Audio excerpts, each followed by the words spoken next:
Right. Good morning.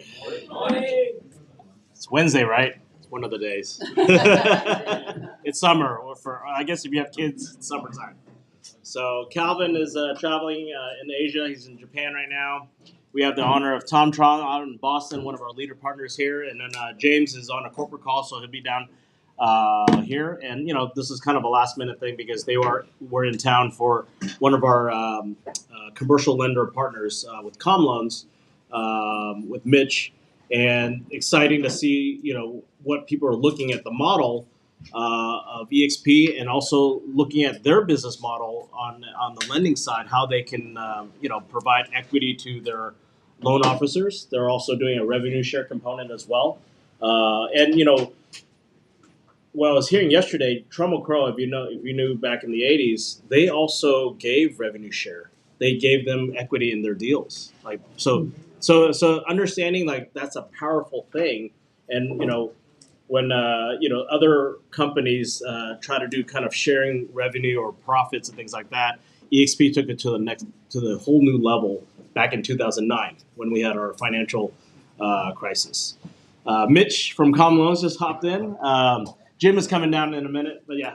So Mitch, I've known through my Sperry days when I had a commercial franchise, and that's how I met Mitch through James. And Cliff Bogart is somewhere back there. Yeah, Cliff Bogart's our Texas managing broker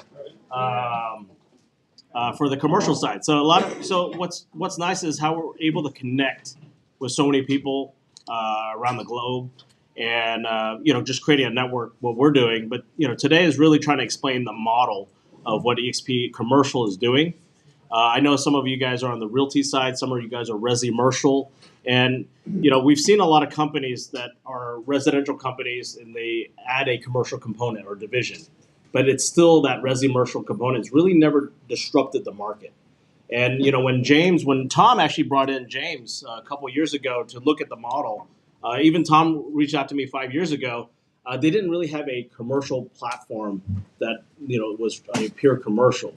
But when Tom brought in James looked at the model and just kind of talked to the leadership. They said we really need to have a separate company. So and that was going back and forth, and they actually did it. They separated the companies and started a commercial company separate from eXp Realty. So we're actually two separate companies. Doesn't mean that the resi-mercial agents under the realty can't do commercial, right? They can still do that. Of course, you have the pure commercial practitioners with, like Cliff Bogart as our designated broker for commercial to handle just the commercial side. There are trainings and things like that. And, after all these things, after 6 months being in the platform 2.5 years ago, we really saw that, hey, there is a component where we can actually create a network of real estate entrepreneurs coming together, leveraging this platform, and then and then people building up their own businesses, right? Because at the end of the day, we're all 1099, right? At the end of the day, it's our own business, it's our client. It's really not about the brand, except you. You are the brand, right? And the residential has always been that way. Commercial a little bit different because a lot of commercial brokers, they're not entrepreneurs, right? A lot of them actually work for corporate. And they have that corporate mindset, and they need that corporate. But that's shifting, right? Because in our business, we should be an entrepreneur. We should be our own brand. Clients should be contacting you or myself for the deal, right? And not looking at the brand. Of course, those large corporations, they do have ancillary services, right? They do have property management, asset management. And Jim is going to talk about what his vision is for the company on the commercial side to be that services. So, we bring on partners like Com Loans. We bring on partners like Real C. So Real C does the 3D technology, almost like 4D now, but scanning, where they have it in Asia where they're bringing this technology over. It's I don't want to say it's like a Matterport. It's very different, similar, but at the same time, it's leveraging that technology together. And I'll have Matt kind of share the technology of what they're doing. They're launching it on the commercial front because commercial really doesn't have what the residential had in technology, right? We're a little slower on things, right? But being a tech company, eXp is a technology real estate company. It's about data. It's about leveraging. And, we're 88,000 agents worldwide right now, and currently in 24 countries. So, before I bring on Tom, I know a lot of you guys folks are in the network. Some are not. Really just kind of sharing, and maybe Tom, you want to kind of share your history. Why'd you come over and, kind of sharing your story a little bit. And then when Jim comes down, we kind of share how that conversation was to bring on the eXp commercial president. Okay. All right. You got it. Yes, guys, Tom Drawing from Boston. I've been in the business now for 18 years as a full-time real estate professional. I left the corporate world as an insurance CFO, Chief Financial Officer for publicly traded accounting firm, insurance firm.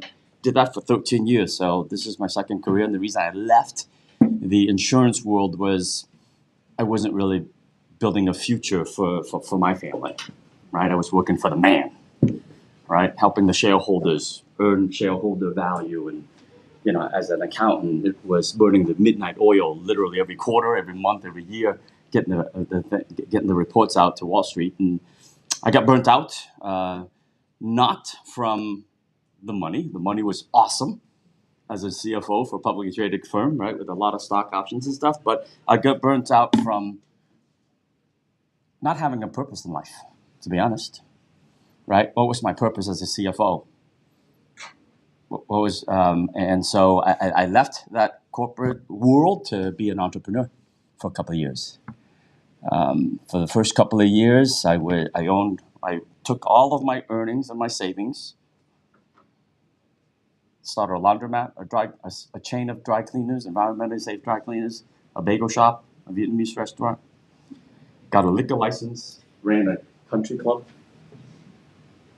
lost a lot of money, learned a lot of lessons, life lessons, got the entrepreneur bug out of the system.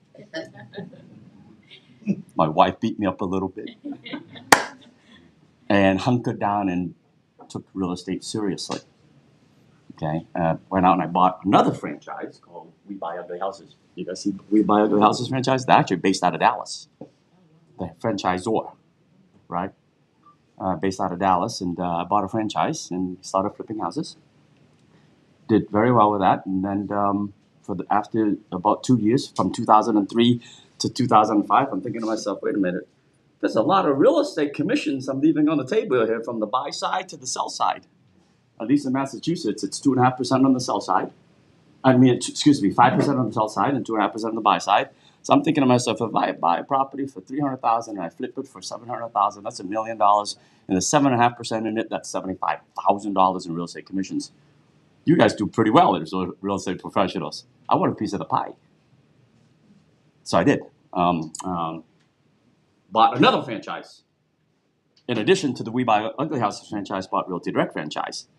And that was in 2005, and from 2005 to 2007, things went great. Who was in business since 2005? I see Ray saying, not many, just about a half a dozen of you.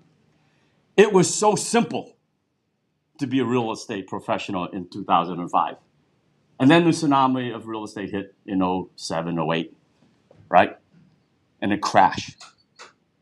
The crash came hard and fierce. Filed bankruptcy because I was upside down on a bunch of my flips.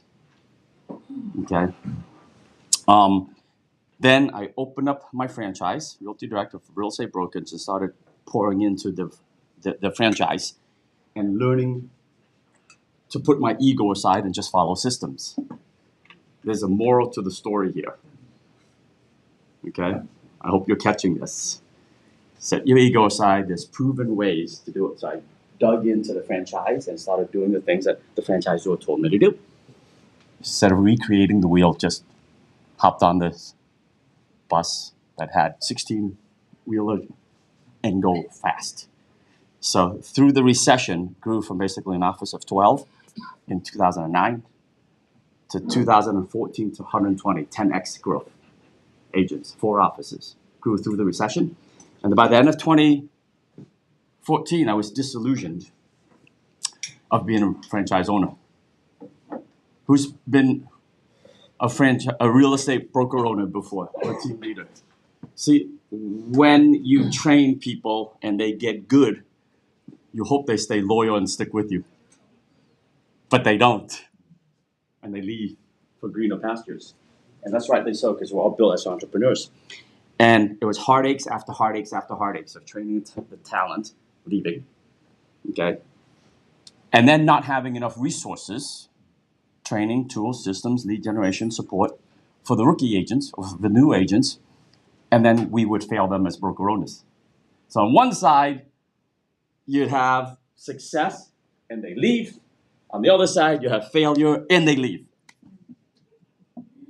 As a broker owner, I was sort of like, what the heck am I doing? This is not what they really want to do. Packaged it all up and sold it to Carrington Real Estate in October 2014. Did very well when I sold my business because I was in the mergers and acquisitions in my prior life and I knew how to build the business to make it profitable. So I got 4 times earnings. Most real estate brokerages, by the way, don't sell for much earnings at all. Maybe 1 times, maybe 2 times earnings.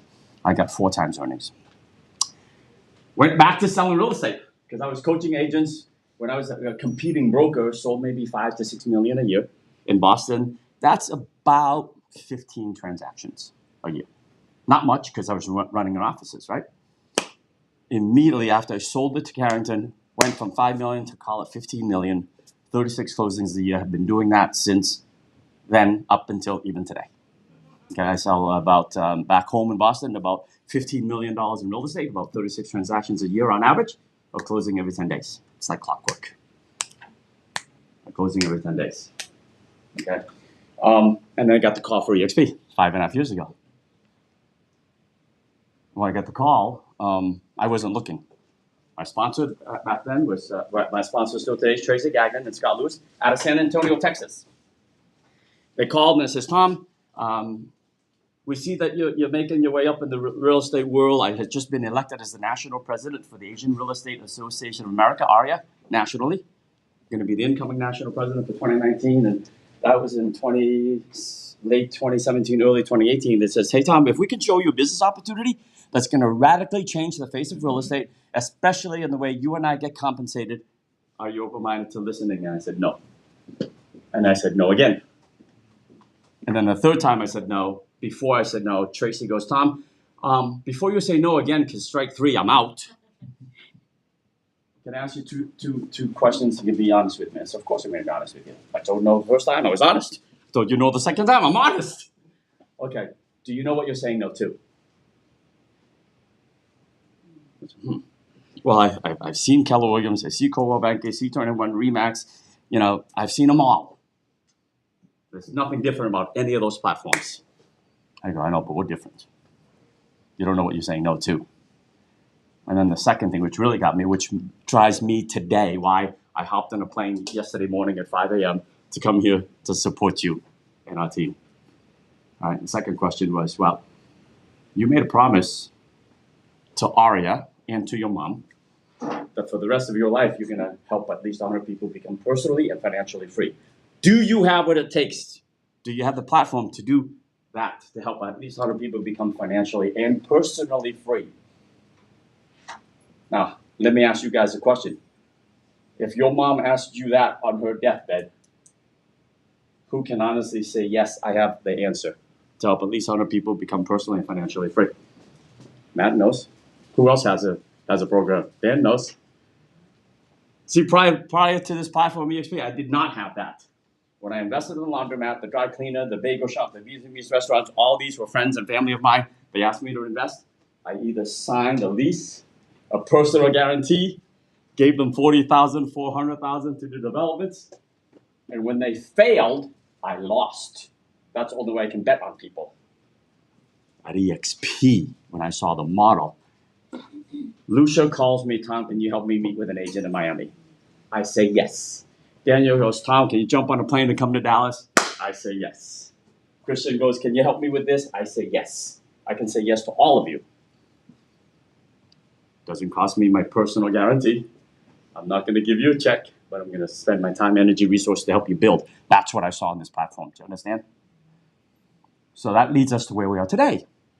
In 2023, we are at an amazing time in history in the real estate world where there is a shift. Would you agree there's a shift? Okay. Now, I posted a video this morning on my social media, and I've been going around for the past 5 months saying the wrong thing. The past 5 months, I've been saying that according to NAR, about 30% of real estate professionals will drop out of the industry. I'm wrong. Last month, according to NAR, in month ending April, we actually only lost about 0.66%, which is less than 1% of agents leaving the business, net. Now we have agents leaving, and we have agents coming in. As of the end of March, there was 1.58 million realtors. Excuse me, 1.54 million realtors. And as of April, there was 1.53 million realtors. Not that many left. So why did I say that? Because there's still massive opportunities real estate professionals today. And with our real estate platform that we have here, with the We Partners Network, with eXp Commercial, eXp Realty, eXp Luxury, eXp Global,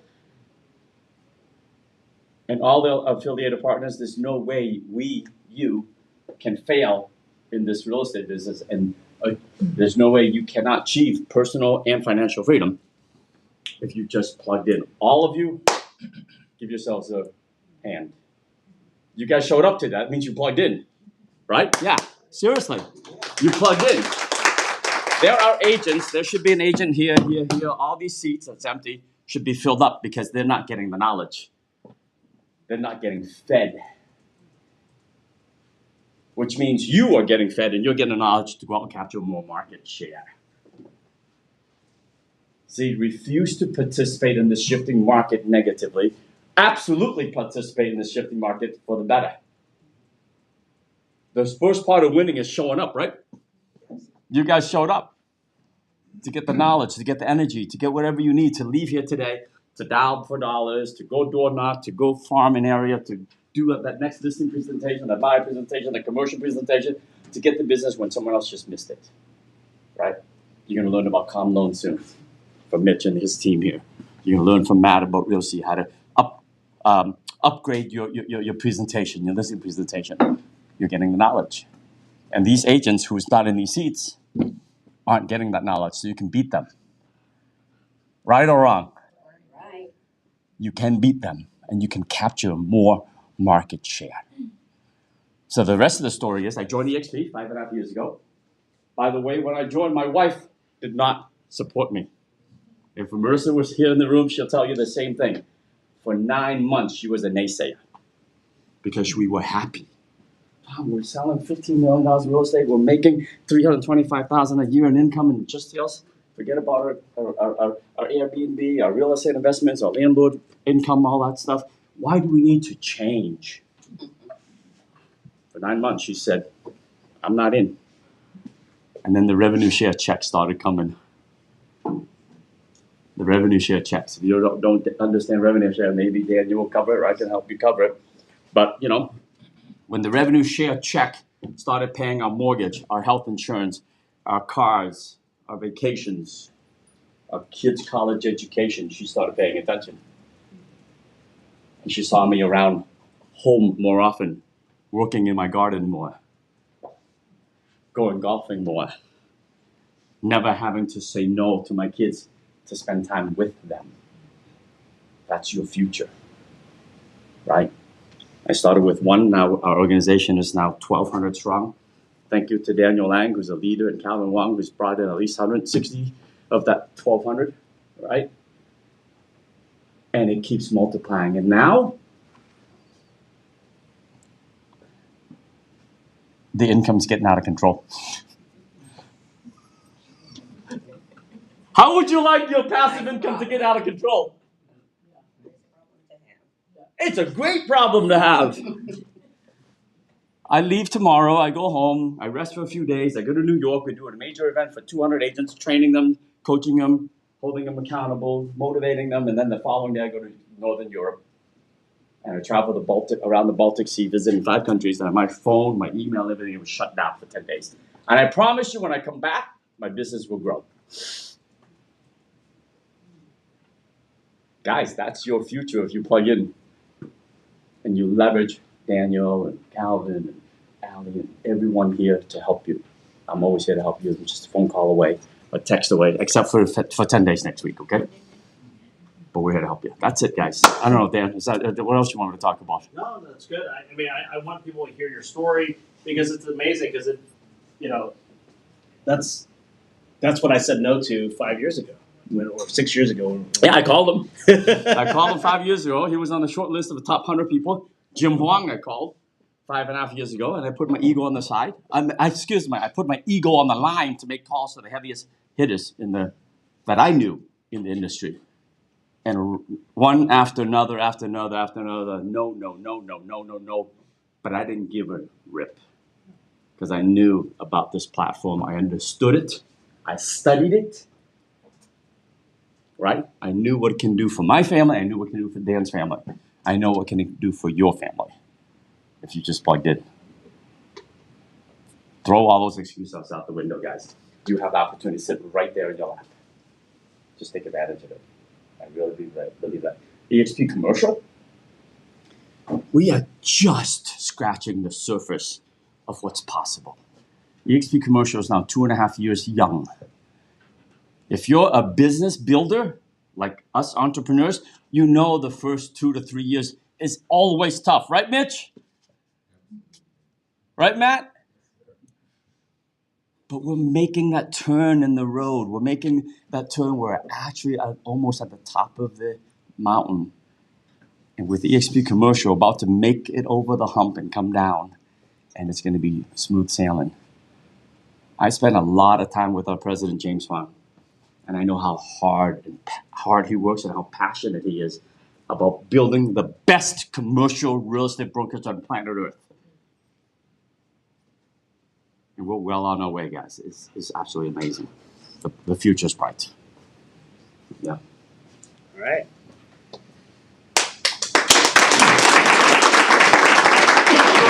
So, having Tom as one of our leader partners is great because he started, 6 years right now. 5.5. 5.5 years ago. And then for me being in the platform 2.5 years and just kind of seeing things really take traction, right? And it's not about the agent count; it's actually the leadership that has come in, and just finding the right people to surround yourself with, right? Tia, didn't know Tia before, and I saw her at a salad restaurant walking in, right? And we just made a connection. Lucia met at another networking event. Brent through CCIM, right? So a lot of things is Lyndon from Houston, right? Drove all the way. He saw our event. He's committed, right? That's the commitment. So you surround yourself with committed people and entrepreneurs. You just imagine how your network and your what we call a real estate club. This is what we're creating, a real estate club, right?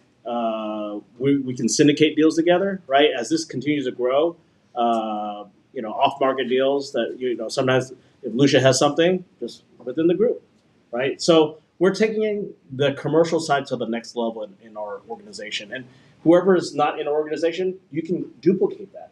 R&D, rip off and duplicate, right? Because we're all about collaborating, sharing. Whatever's working for us, please take that and replicate that and do it yourself. I get on calls all the time. I like to ask a question. So let's make this interactive a little bit, if you wouldn't mind, right? What do you think agents need today to thrive in the real estate business? Whether you're residential, commercial, resi-commercial, luxury, what do you think? What do agents need to thrive?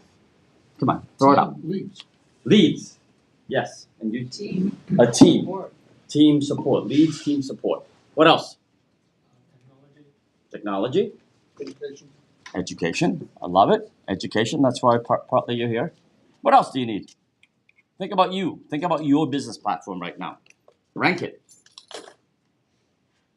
When I recruit agents, and that's what I do, I recruit agents all day long, right? I've recruited 77 now.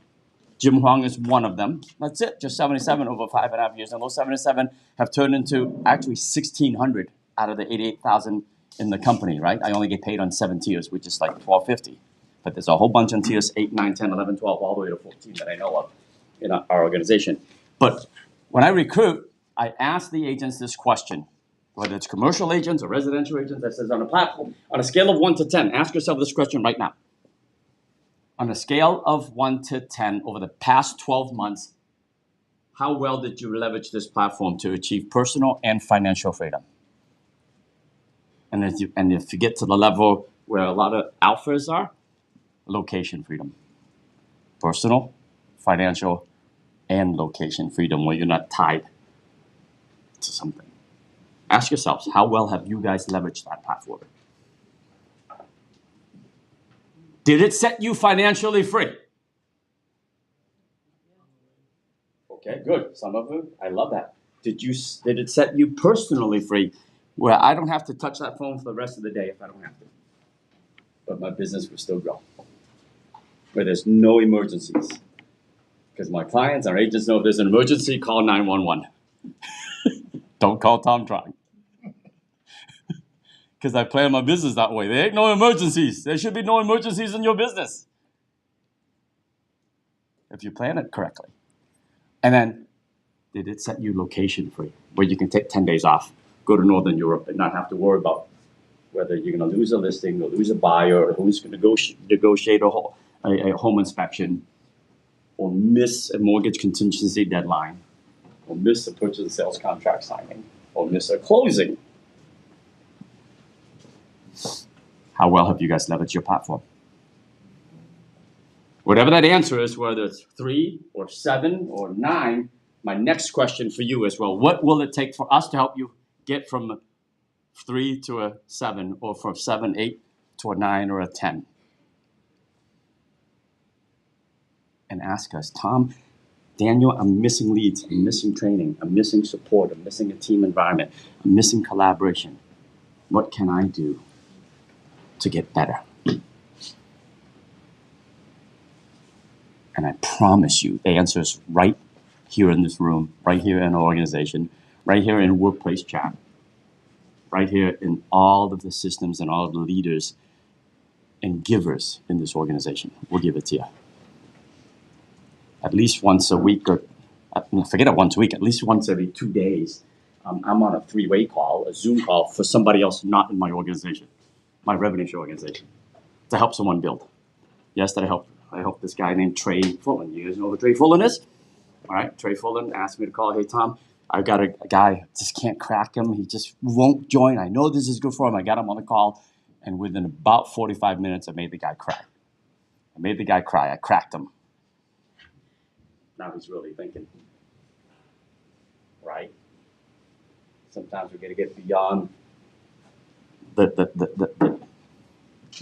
talk to get to peel back that onion, to figure out what is it that motivates you.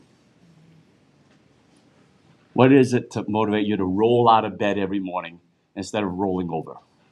I say that all the time. Do you roll out of bed or do you roll over? Do you hit that snooze button or do you jump right out of bed and say, let's go, baby, I'm ready? Right? Jim Hong was up at 5 a.m. this morning. I was up at 5:25 a.m.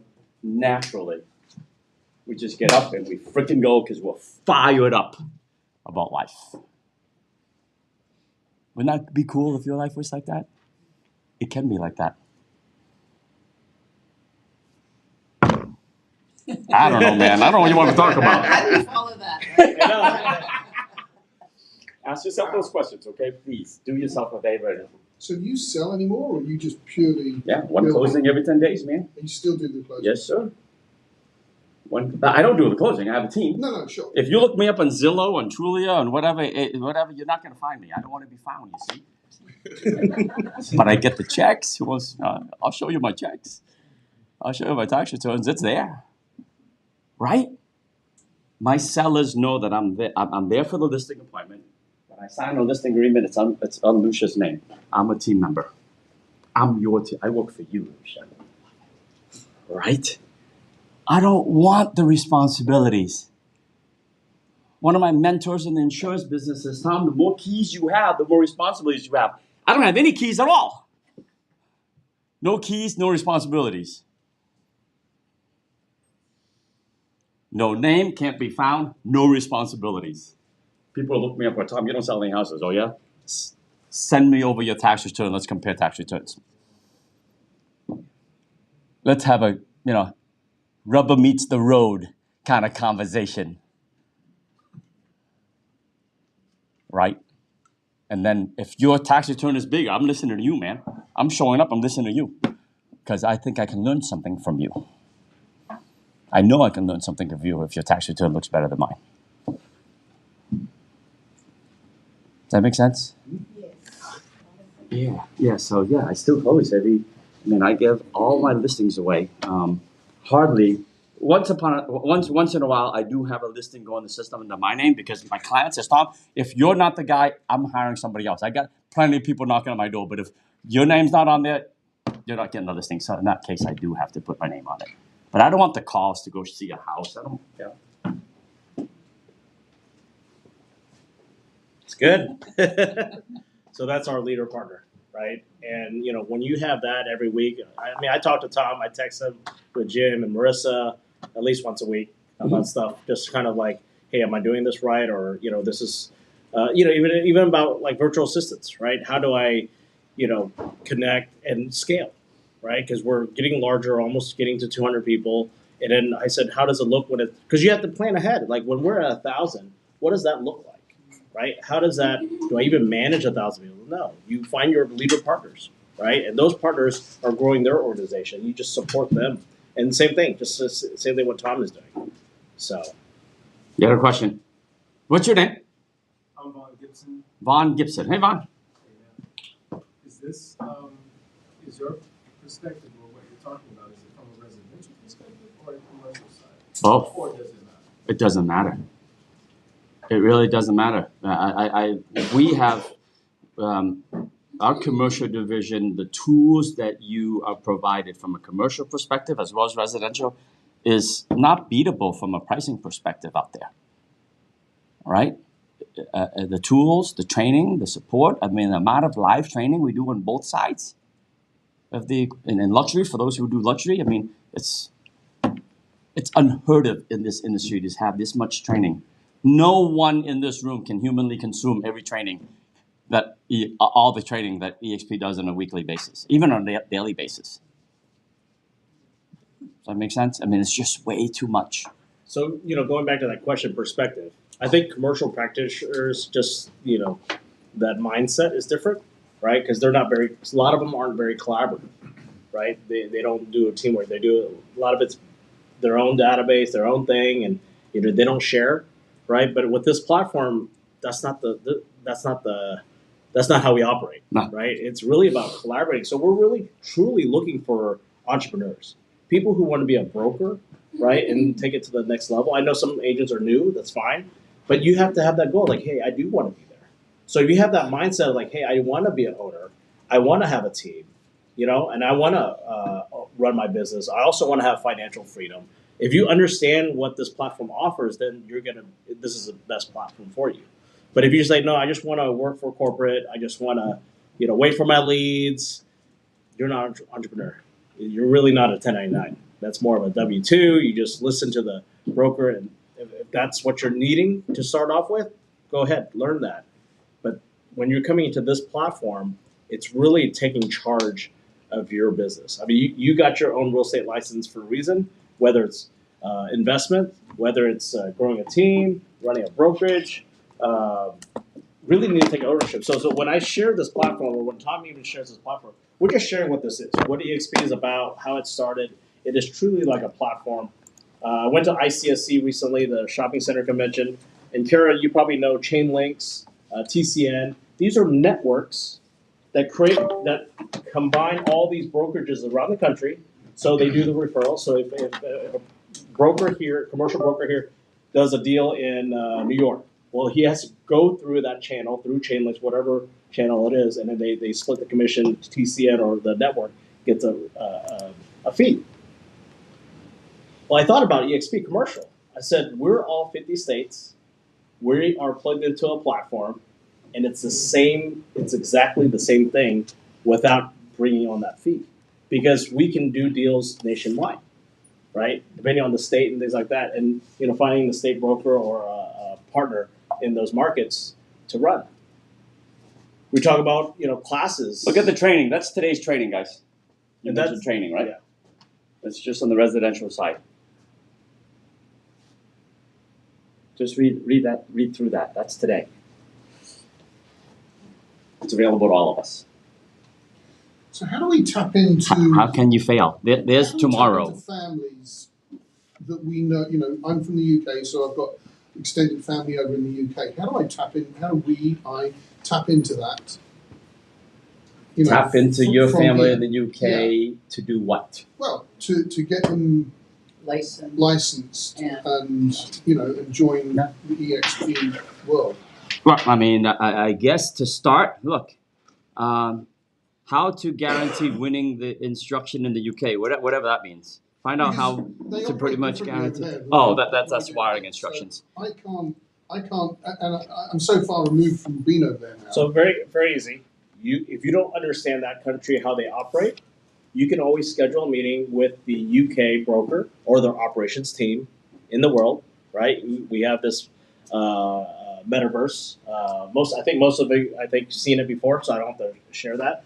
But everything is operated in this world. So you can schedule a meeting or go on Workplace, find out who the operations people, create a Workplace chat with them, and then from there you're just creating a conversation, hop on a Zoom call. So like, hey, how does UK work, right?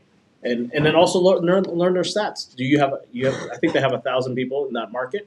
Okay, where are everyone? Is everyone in London? Is everyone in the other cities? Or you can ask those questions, and then also look at growth. Are they doing events in that market where you can just invite your family friends to that training, whatever they're doing in that market too?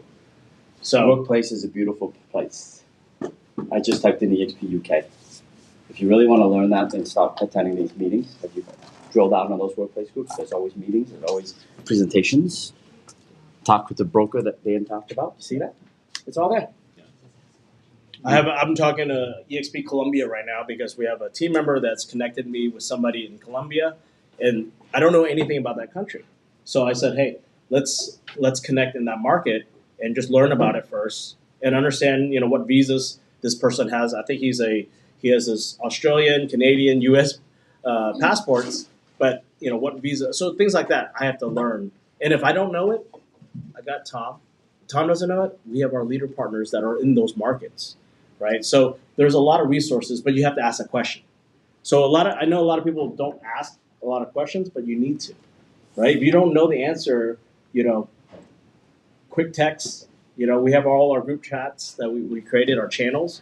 Please ask those questions because whatever's in your mind, we didn't know what's going on. So because if I know we talked about UK before, but then this is how we're going to do it. And we have a timeline. Like, hey, when are you going to schedule that call with a broker in UK or their operations team? And then follow up. So I love seeing this. This is actually Lee Duong is one of my tier one. She's one of my 77 agents, and I just saw this pulling up just by accident. So I teach Lee this. I says, Lee, do you want personal freedom? He goes, yeah, I want personal freedom, Tom. So I said, from here on out, when you have get a listing, get it out to the eXp world, and please use this unbranded link and promote it to get your buyers. Also, if you like to do open house this weekend with me to get buyers, please PM me. I'm teaching her to get other people to do open houses for her, with her. And then she can judge whether they do an open house as good as she does. And then from here on out, you just pass them so they can do the open house and she can take some days off and still earn the buyer agency side of the commission. Does that make sense? This is part of just weaving other professionals into your business so you can weave your way out without sacrificing your income. Right? We teach you all of this. If you take these courses in the eXp world, I did not come up with this stuff. I just learned it from the best of the best who've managed to build big businesses. You guys get it? It's all there for you. Training, support, lead generation. I mean, it's all there. Jim was just walking in and he left. What other questions? I got a quick question. Yeah. I was late, so I might have missed Sure. a lot of the conversation. Sure. But for someone that has aspirations of, doing commercial internationally, does EXP offer anything to license myself in a Costa Rica or a Dominican Republic? So we are in DR. We are in Puerto Rico. We're in other parts of Latin America. You can get licensed there, if not, or you can build your team in those markets.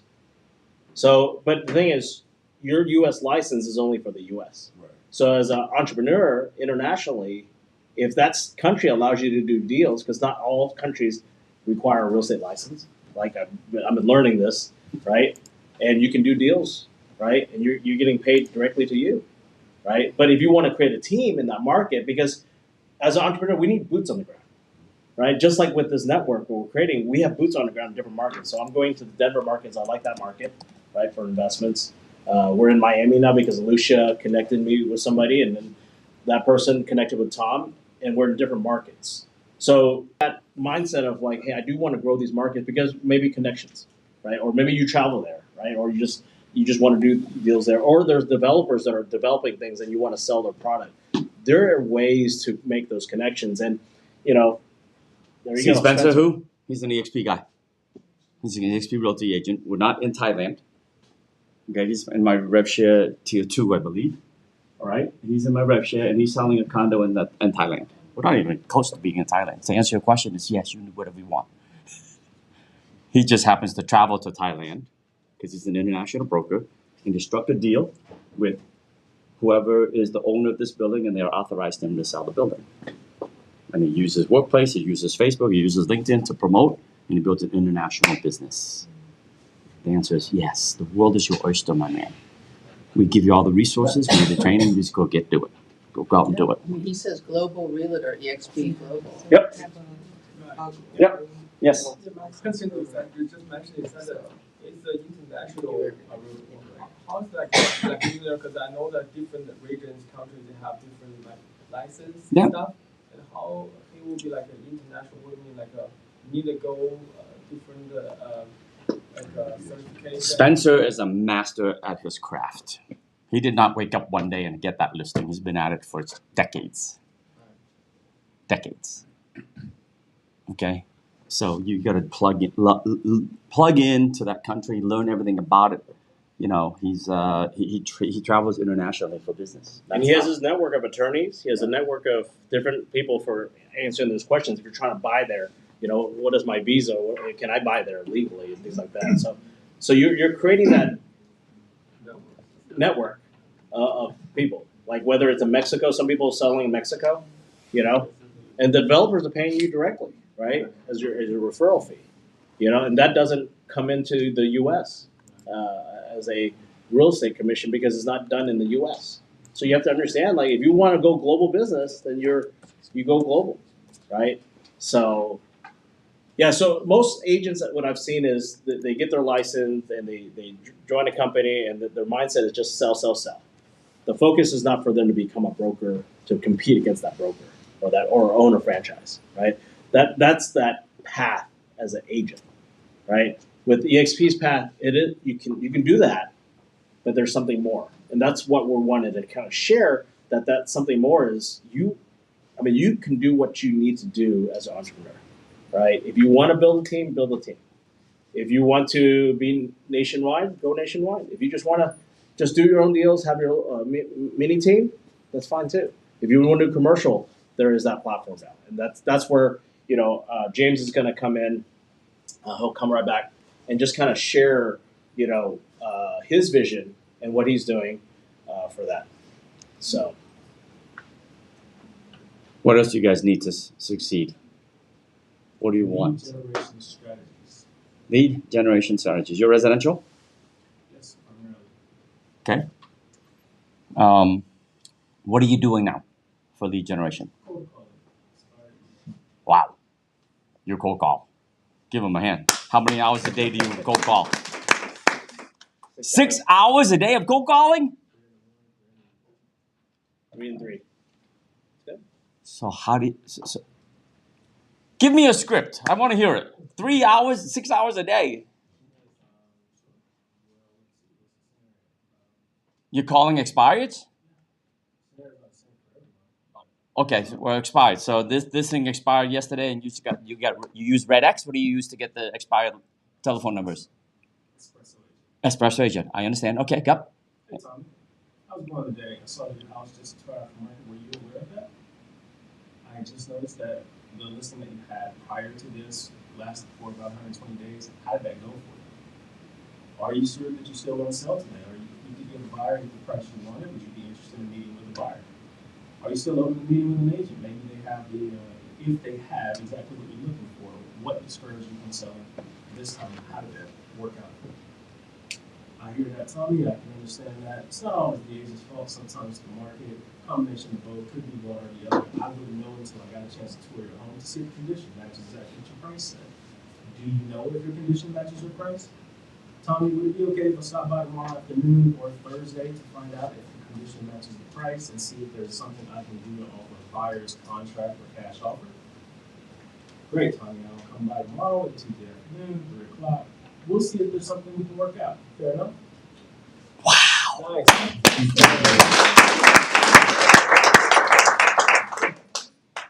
6 hours a day. Conversion, like, how Yeah, do I'm you- curious. It's still very low because the opportunities are very low also. There's not as many expired in the marketplace, and conversion percentages are kind of low because people's reasons for changing, their motivation, for the most part, over the last 4 months has changed. The motivation was to capitalize on, profitability and things like that. And when that's no longer the primary motivation, then people start thinking, well, I'll just stay, I'll wait this out. It's okay, it's no big deal. They didn't have the proper motivation to begin with. So there's those people, and then there's the percentage of people who still actually need to sell, and then there are the guys that they're in such bad shape that emotionally they just don't want to hear anything, so they don't. So anyway, conversion percentages are a little lower. Personally, I feel like I'm asking about lead strategies because I'm kind of a one-trick pony in that way. And so I'm trying to figure out what other ways could I, he mentioned earlier when I first walked in, hey, would you like this kind of life, but let's leave your business for 10 days and you're gonna stop moving. Well, I'll tell you what, that's not. So what are some of the objections that you're getting? Let me see if I can sort of help fine tune this a little bit for you. I don't know why I would need an agent, everything sells overnight right now. But it expired. It's been on for 120 days. Last agent I had didn't do anything for me. I don't understand why I would have paid him 5%. Yep. Let's see, the buyers and interest rates in the marketplace just changed. I got an offer to fill out a contract. Buyer didn't want to pay my price. It appraised lower than expected, and I'm not going to pay any difference. So one of the questions I think you're going to, and then Jim's going to come up, right? One of the questions you probably are asking, we just haven't gotten that far yet as well. What's your plan? You wanted to sell it. It didn't sell. Do you have to sell? When are you going to sell? My question to arouse that point Yeah. is, hey, if you were able to get exactly what you wanted, where would you go? Yeah. And when did you feel like you needed to be there? Yeah. And that typically starts that part of the conversation. And because they're already angry, it usually ends up being, well, I don't need to tell you that's none of your business. So let me share with you something, and then Jim's coming up. So in KV Core, most of you are residential agents, right? So in residential, we have KV Core. Do you guys know that there's such a thing called manual listings? Who's used that? You have. What have you used it for? For my listings. Exclusive, off-market MLS listings, Yes. to be exact, to stay compliant, right? Say it again. Exclusive Market. off MLS listings. There might be a seller that says, hey, it just expired. I am done with open houses. Maybe I'm overpriced, but if you can find me a buyer, I'm happy to. If you can actually bring a buyer, not you by yourself, but if you can bring a buyer to look at my house, I'll be happy to show it. All day long. Right? I get it. Because I come across that. It's so cool. So in order for me to market it off MLS, you're going to get a million phone calls. Can you give me an exclusive for a week? And give me a week, because you need to rest anyhow from the open houses. Give me a week. I'll send a paperwork over for 1 week. Allow me exclusively to market it just to my spheres of influence. It's not going to go into the multiple listing services. Got it? You get that paperwork and you create a manual listing. Guys, I did that for 10 Linda Lane because it's my own listing. I did it before I listed it on MLS. I signed my own exclusive listing agreement, off market. I boosted it for a week before I put it on MLS. I double-ended the deal. Earned both sides of the commission. Doubled my paycheck because I put it off market and I boosted it. And it has to be exclusive. So when Okay, a little trick for you. It's KV Core. Go ahead. So when you put it up there, where does that listing get pushed to? Everywhere You say except your sphere of MLS. influence, When I boost it, when I pay the $60 or $45 or $120, it goes to Facebook, it goes to Google, it goes to LinkedIn, it goes to wherever I want to go to. There's a Under link. your name. I can grab this link right, and I can just put it out on social media. Off market coming soon. Inventory is slow. Who wants in before it goes on MLS? There's the link right here. You just copy the link and you put wherever you want to go, right? You can put anywhere you want. Facebook, Twitter, Pinterest, Craigslist, or you can even pay to boost it. Boom. And that boosting it automatically pushes it out to all of your Google URLs and Facebook will do their job to boost it for the people who are searching in that neighborhood. All right, Jim, you're up, man. That's it. A little tip for you. That's gold mine. Is that clear cooperation compliant? Huh? It is if you get an exclusive listing agreement. It's an exclusive listing agreement, Not remember? on MLS, because your seller could say, I don't want it on MLS. That's So right. there's a box on page 3 that you can check that says sell shows not put on the MLS. Boom! Right, You got it? yeah, I know, yeah. Okay? Take full advantage of that. This is how we beat the market. This is how we can double our paycheck if we just work smart. All right, guys, Mr. James Huang, our eXp Commercial President.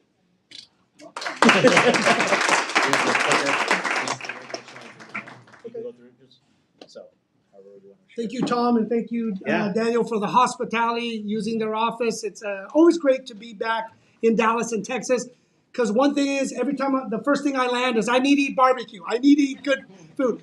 I come from And fried California, chicken. and fried chicken. I'm hitting it all, maybe doing a little shooting, playing a little with Tannerite with some of my friends out here, right? But no, I always love coming to Texas. As California, we don't have the good barbecue and good food out here that I love. But I can only come here maybe once a year, once every couple of months because of the good eats and the good food. So really happy to here to share eXp Commercial. As many people know, and we have our broker of record of California, Texas. Sorry, I'm broker of record in Texas, Clifford Bogart, and he'll talk a little bit about everything. But really sharing a little bit about eXp Commercial. But really, how is it going to help you? Right? That's what we want to know as the market is getting tougher. How can you plug in to do more business, to collaborate, to close more deals, to stay in the game? We all say you're going to work harder for less, but leveraging the relationships we have in commercial so you could do more deals and educating yourself. Because we know a lot of times, even with NAR, they told me most people are now looking to educate themselves, to find out what's going on, to get better at this business while you have more time, right? You don't have time to show open houses. You know most deals are not going to sell because of the interest rate. So what do you do with your time? And we will have Mitch Ginsburg with Calm Loans and his team because technology is a big player. The good thing we love about eXp and being part of the realty game from commercial is watching the improvements. Residential are so much more ahead than commercial in technology, like what we use in the metaverse. We were the metaverse at eXp before Facebook changed their name. Now the big word that takes everything out is AI, ChatGPT. How many people uses it now or plays around? Learn to use it. Learn to be, the new word too, a prompt engineer, right? For those that understand it. It is changing the game of how we do real estate in general. And now residential is talking about it, but now in commercial, the compression. Before commercial, we always say we're 5 to 10 years behind realty. Because of AI, it could be 1 year separation of tech because it's going to change the industry so fast. Every residential company currently is looking into it. you need to be looking into it, understanding it, learning how it's going to enhance your business, learning how to be a prompt engineer, to ask the right questions, to help you build content, to help you with AI, to help you build all of these other services to be, I always say, bionic now, to help your business. But how does this help you with commercial real estate? So with eXp Commercial, where we go? I could do it the manual, old school.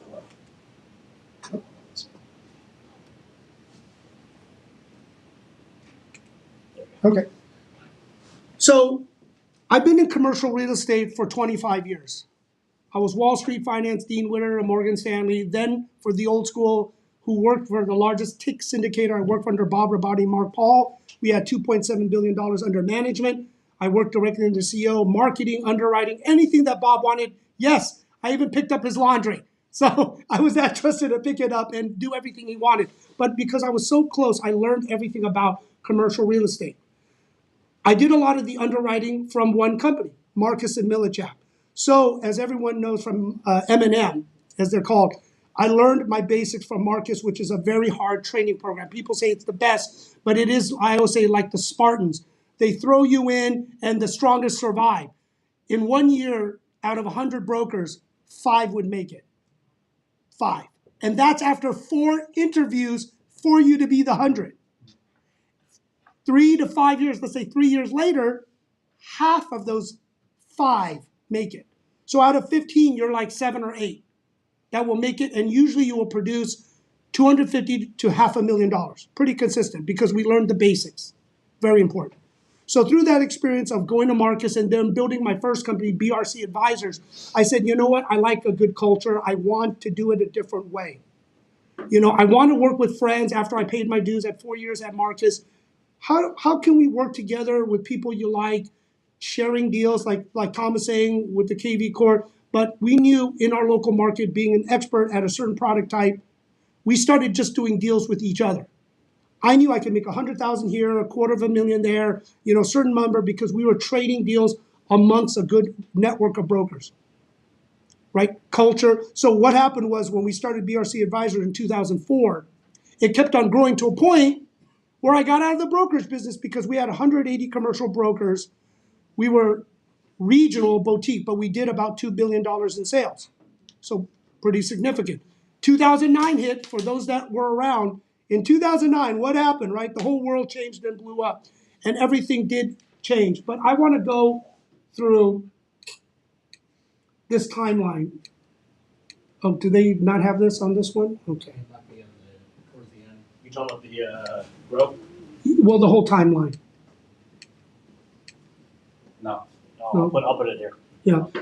So one of the things through this timeline, for those that have been around, Glenn Sanford set up our company back in 2009. After he experienced being the top agent, there must be a better way with brick and mortar. At that time, I had over 5 offices. Yeah, the time. So I had 5 offices. My nut per month was $500,000. And everyone that had been in the 2009 recession, you weren't doing any deals. I know Mitch knows it very well with getting all the loan clawbacks in realty, residential mortgage. But these are the things that you learn. There is a better way. There is a way without brick and mortars, but how do we build a collaboration? So with Glenn building the model of our platform, and I love the word agent-centric, because many of the people wanted to be partners with me, to put it on their business card that they were a partner, but they didn't understand. Partnership means liability. You got it, right? You got to take a piece of the lawsuits. You know, when you get a capital call and all these things, some people are broker owners. They don't understand. Title doesn't just have title. It comes with liability. So a lot of times, having built this company with eXp, I always say, with all the trials, tribulations to success, as I know with Tom Trong, 6 years ago, when they started getting the super traction, right? Less than 5,000 agents to now 88,000. We were built on the platform of giants with eXp. Mostly because we can now get the referrals, help collaborate as a true commercial firm. We started eXp Commercial in 2020 during COVID, where now this is what really helped us. People didn't have to go into the offices anymore. This was a big game changer for commercial real estate, which always needed to be in the office. But those that adapted, didn't have to go in the office. They're saying, this is great. I don't have to go in the office. Hey, guess what? CBRE, JLL, Marcus, BR, all these different companies. Do I get a discount for not going in the office? No, you're paying for it anyway. So they're like, wait a minute. I have my own office. I lease my own space. But you're saying I still have to pay 50-50, 60-40 split, no cap, to the company, and I don't need to use the office anymore? This is when everyone started thinking, and that was a big first game changer for eXp Commercial. Commercial brokers realized that they didn't need to be in the office.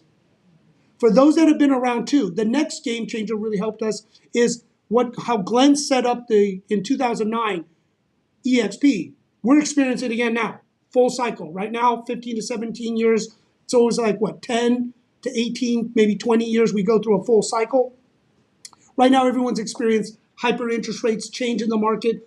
We had remote working really change the office market. When we talked about Amazon, how it changed, the retail market got disrupted. Now office markets are getting disrupted. Technology is changing everything. Having now the interest rates change, people are really looking at our model. And we always say when people copy or follow our model, that means we're doing something right? Why copy something that isn't working? So many companies are copying and following what we're exactly doing with our eXp model. But in commercial real estate, we are changing the way people are putting away the business. Because we are corporate, we are not franchised, we're publicly traded, it allows more of the institutional commercial brokers to join our company. We started with onesie, twosies, the good commercial brokers that came over. Now we're starting to get the institutional commercial brokers to join our firm. People from the big companies, we are having teams 1 million GCI, gross commissions. We've had groups now 10 to 50 million GCI coming over. That's significant game changers. But the other part, as we're talking, what else are we building? We're building full service. And this is how it can help you also. We're bringing capital markets, asset facility management, valuation, and corporate services. A lot of, as Tom told me, just jumble. Right now, everyone's looking at a property in commercial, even residential. How do we reset the capital? How do we make the math work?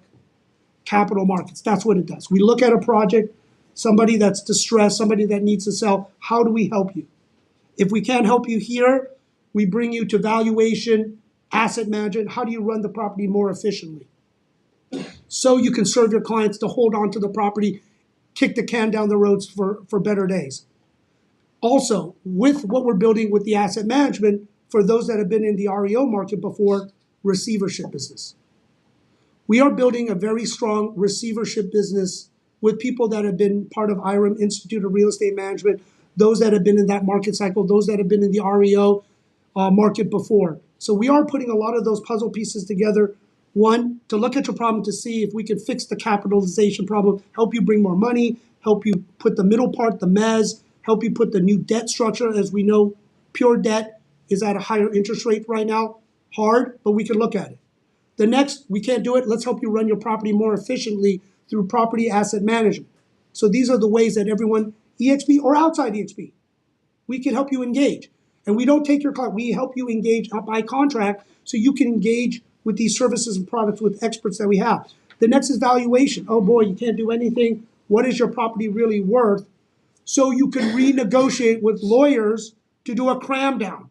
For those that played with that, to reduce the amount of dollars that the property is worth so you can renegotiate. Trust me, banks don't want to take back the property. They are not in the business of running real estate properties, right? And right now they got smarter. They don't want to outsource because they lose so much money. They'd rather give it to their best client or negotiate with the current owner to take it over and just write it off on their balance sheet. So these are these different pieces that help. The other one is corporate services. When you look at land, ground up construction development, adjusting what the property could be. Sometimes tenant in tow, many of the people that deal with luxury clients have corporate accounts.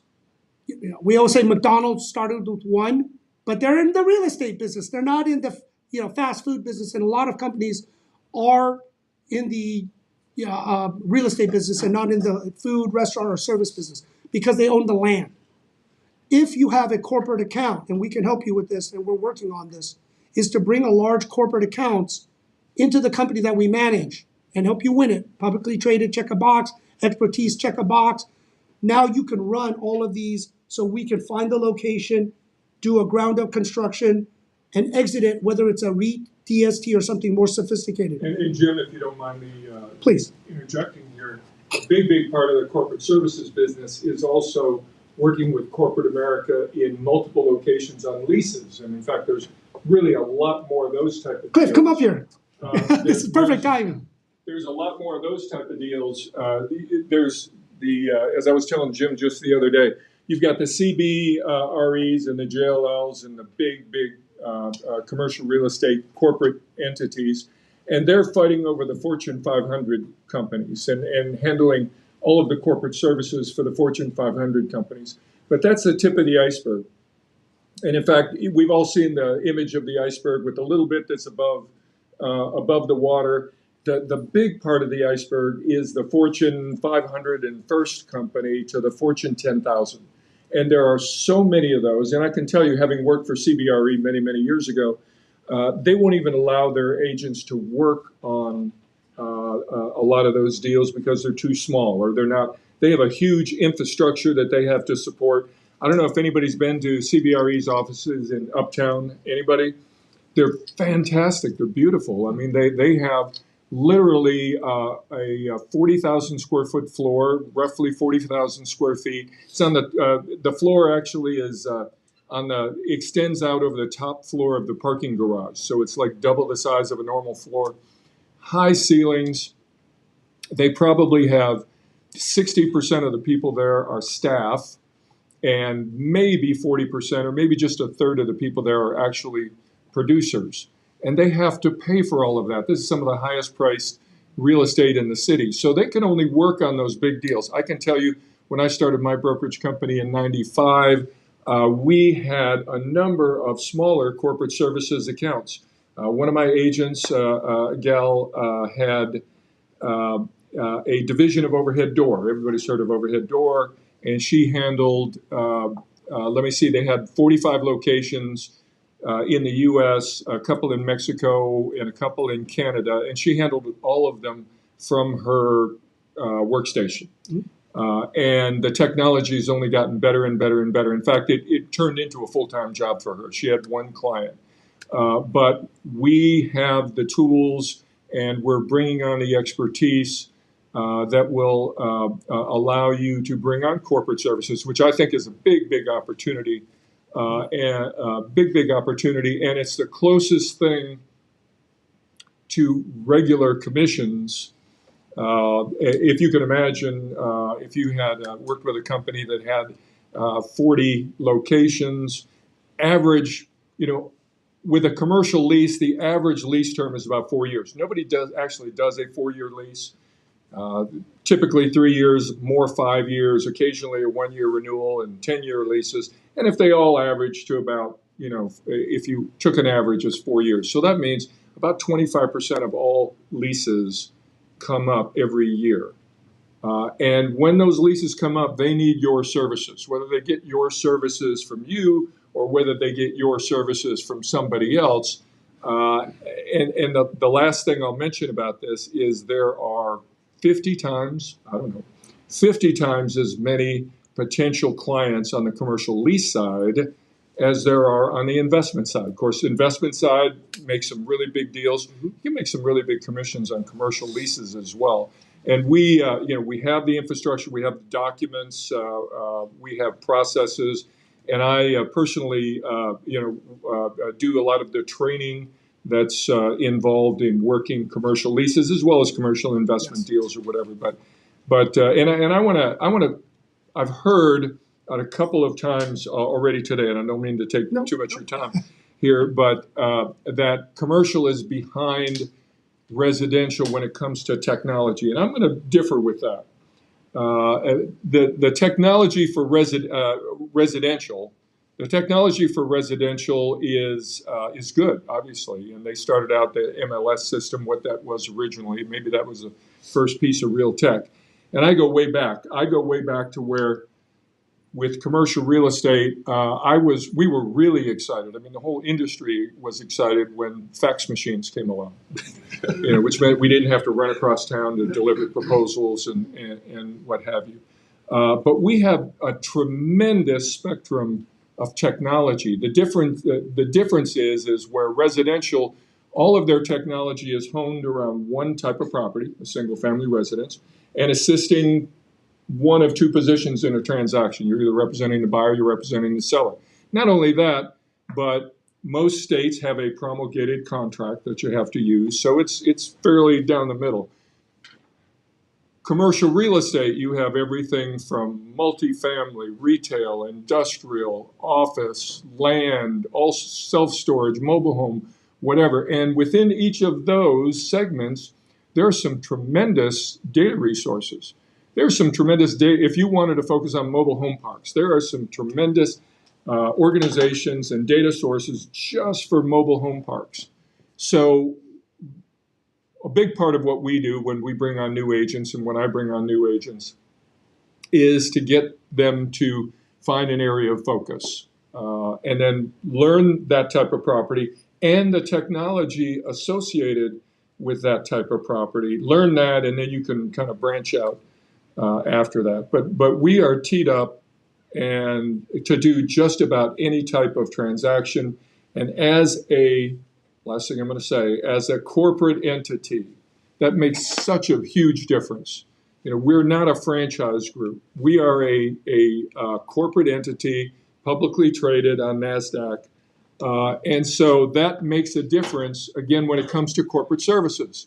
If you're dealing with the facilities, the VP of facilities for XYZ Corporation based out of Chicago, it makes a difference if they are dealing with a franchise commercial real estate organization or a national commercial real estate organization that not only can serve them where they are, but really anywhere in the U.S. or even internationally. So anyway, that's all. I don't know how I got off on that tangent, but nonetheless. Well, and it is really important to take this time. So those that are with eXp, here's a 249 course to learn, to educate yourself, to get certification through Lipsy.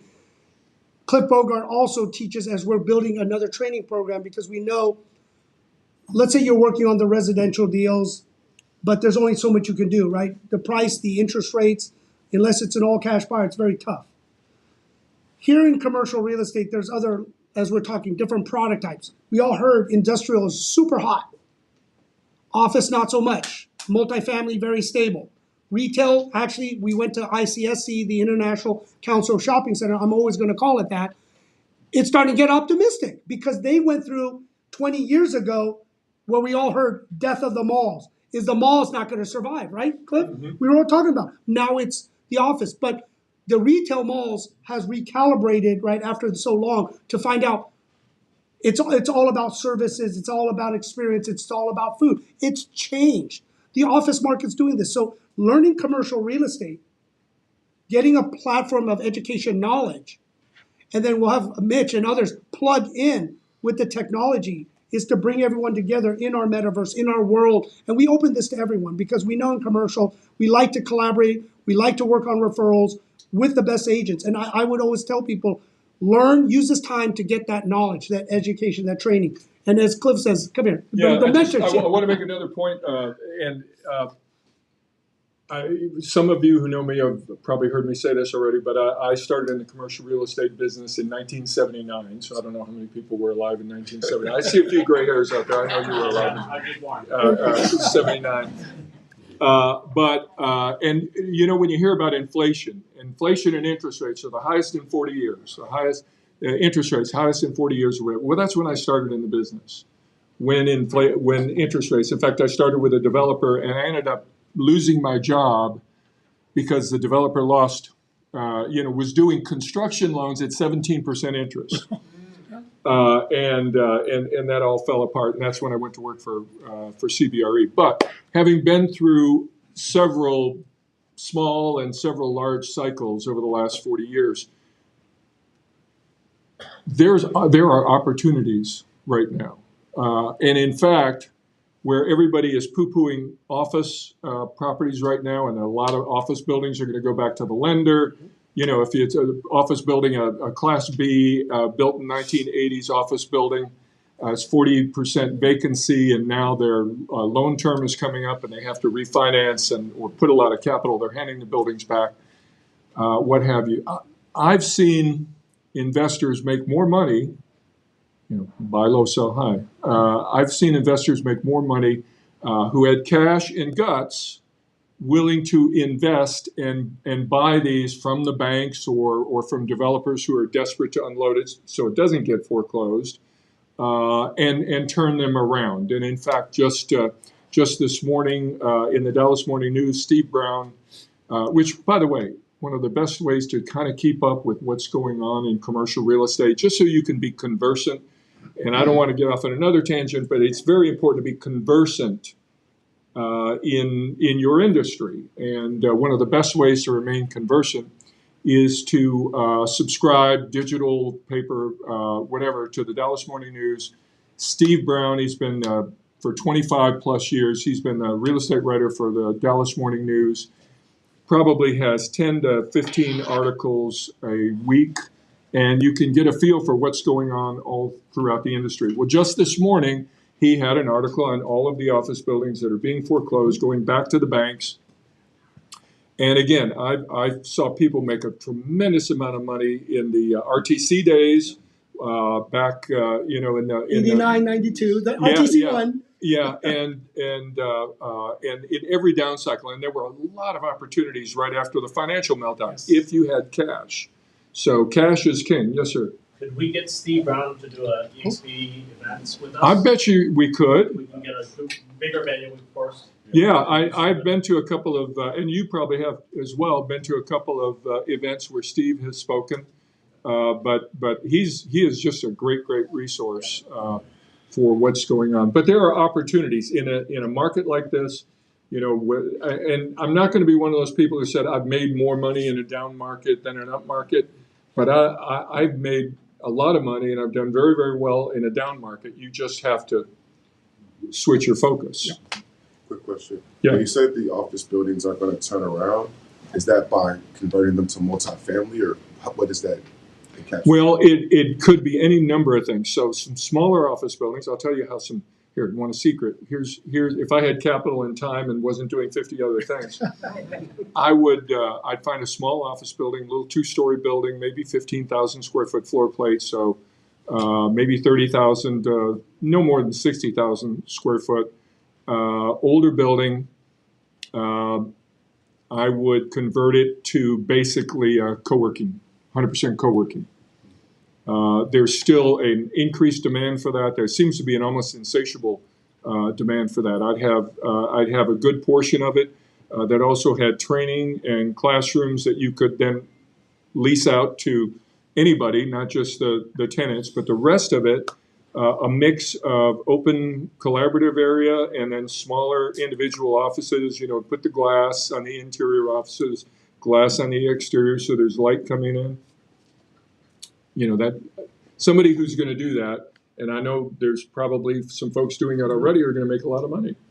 So another thing, eXp owns Success Enterprises. So Success Spaces is getting into that market where you can purchase a Success franchise for the spaces, take this office building, have a Success coach, have you leverage what they're doing, and basically you have a whole network of 88,000 agents that can get plugged into your Success Spaces as an entrepreneur. So those are other things that our company is growing, and those are those ancillary things.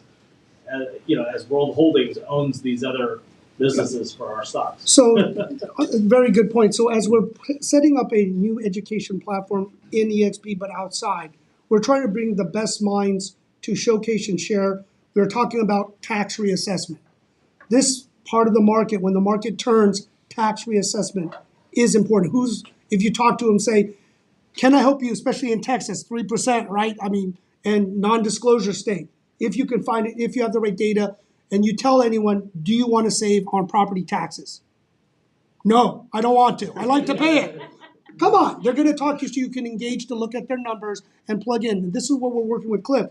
all these ideas to find what lane, what's your expertise, what do you want to learn from. And not only are we going to do the education training and some type of certification that you understand it, but how to plug in.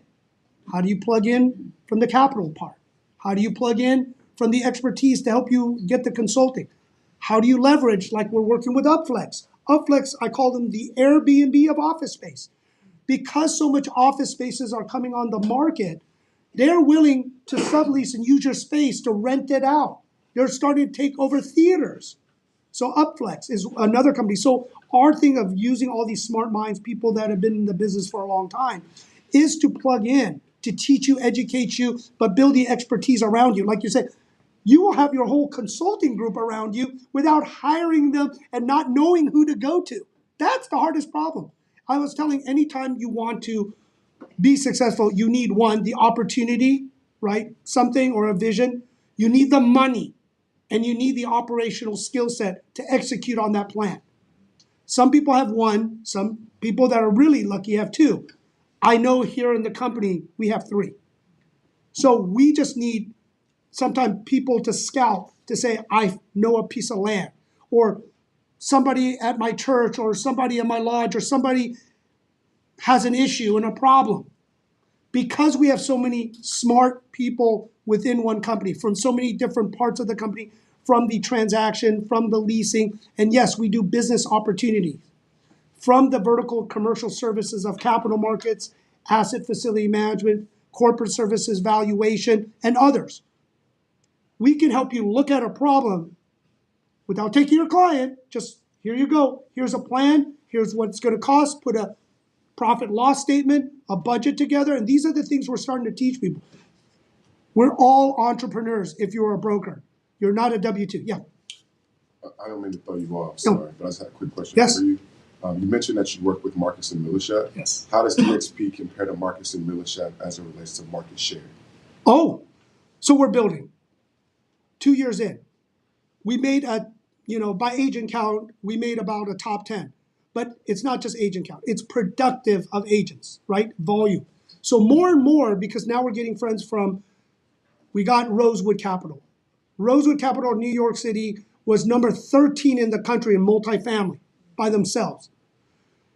They were number 8 in the city. We have a lot of our friends of friends, and that's why you have to set a good platform. And we say, because of COVID, remote working, because of higher interest rate, market's 50-50, and the big company. So a lot of people have to find a good platform, and this is why, if you could show the LinkedIn, I just want to give everyone good stuff that they can use and take away. Those are the best agents to do a 3-way, to tell them to talk to Cliff, myself, other experts. So we could show them the why. Why do this? I was at Marcus. We had friends at CBRE. And Cliff was there when it was CB, before it was CBRE. Yeah. So that dates him a little bit, right? Way back when. And see, these are the important things to understand. And I would say through LinkedIn, you follow and know what we do. And I tell everyone should be on LinkedIn. This is the why. You share and like what we do. Because somebody within your LinkedIn, if you didn't build your LinkedIn profile, and I started first, maybe 1,000, 2,000, I have like 35, 40,000. But it took me 15 plus years to keep building, refining, working, right? Your farm, your area. So when you're marketing and posting and putting out there. So I always say LinkedIn is where the commercial real estate folks. Use our LinkedIn, like it, and when you follow us, you could share our successes to put it on your LinkedIn page through your circle of influence. And guess what's going to happen? I didn't know you do commercial, because they don't know. They're just going to go, I didn't know you do this. I didn't know you do that. I didn't know your company does this. Tell me more. If they're interested, 3-way, without selling to them, show them, experience. They may have a client that reached out through your friendship networks saying, I have a service industry, I have a restaurant, I'm expanding. Oh my gosh, I need a downside in this market. We have a whole platform for you to connect with, all the different product types as we're building. So you could say, I have somebody, let me get you that person. And the good thing is, as experts, we can talk to them in a very intelligent, high level that we can help you get the deal, or give them good advice so you maintain a client, right? We need to always take care of our clients, do what's right by them. and that they're going to stay clients with us. But I want to give time, and we'll do a Q&A with everyone because I want to be very helpful. Mitch Ginsburg, come here, Mitch, and technology. We're talking about tech.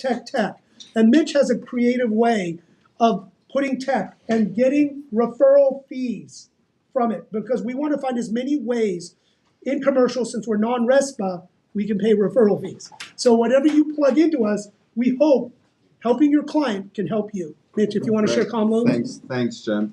So ComLoan is very much on the forefront on the tech side for commercial real estate lending. We're an online marketplace for commercial loans. So those of you that are familiar with commercial lending, it's not like residential, which is just very homogeneous. Residential, the reality is whether you go to lender A, B, C, or D, you're virtually going to get very similar product. Maybe there's an 0.1% difference. Each one's going to tell you they're going to give you the best service, right? So generally it's based on personality. You're going to go with a loan officer that you've built a relationship with and that you like, and that's who you're generally going to work with. But the product to the client is going to be very similar irrespective of which lender you go to. Commercial is the exact opposite of that. There are so many different types of lenders. You know, you got all your different kinds of banks. You got federally chartered banks, state chartered banks, credit unions, community banks, and then you got not only banks, you got CMBS, which is commercial mortgage-backed security lenders. You got agency, which is Fannie Mae, Freddie Mac for the multifamily. You got life companies. You got debt funds. You got private money lenders. You got all these different kind of lenders, and guess what? They all got their own rules. They size up their loans all this different ways. So how does a commercial real estate borrower know where to go? It's really, really tough. And I experienced it personally when I got dabbled in commercial real estate back several years ago. I was in residential lending for 25 plus years. I owned and ran a residential mortgage bank. And I was blown away that it's so complicated for any borrower. How does a borrower know where to go? And really there was no resource for them. And essentially that was the birth of ComLoan. So what we created is an online marketplace using technology where we go to each lender and we say, all right, lender, tell us what you're looking for. Give us your guidelines. Give us your criteria that you want as a lender. So they tell us, right, this is our lending footprint. This is where we'll lend. Okay, great. This is the maximum loan. This is the minimum loan. Great. This is the type of property we're going to lend on, because all properties are different, right? You got retail, industrial, office, multifamily, single purpose car washes, gas stations, self-storage, hospitality, different kinds of hotel. And then hospitality is not all the same. You got full service, limited service, flagged, unflagged, open corridor, closed. It goes on. But each lender says, I want this specific kind of property. I'm not interested in the others. This is what we want to lend on, right? So we say property type. And then there's various algorithms, because in commercial, unlike residential, you underwrite the property. You don't necessarily underwrite the borrower. In residential, you say, all right, let's look at the borrower, let's look at their credit score, let's look at their income, let's look at their debt.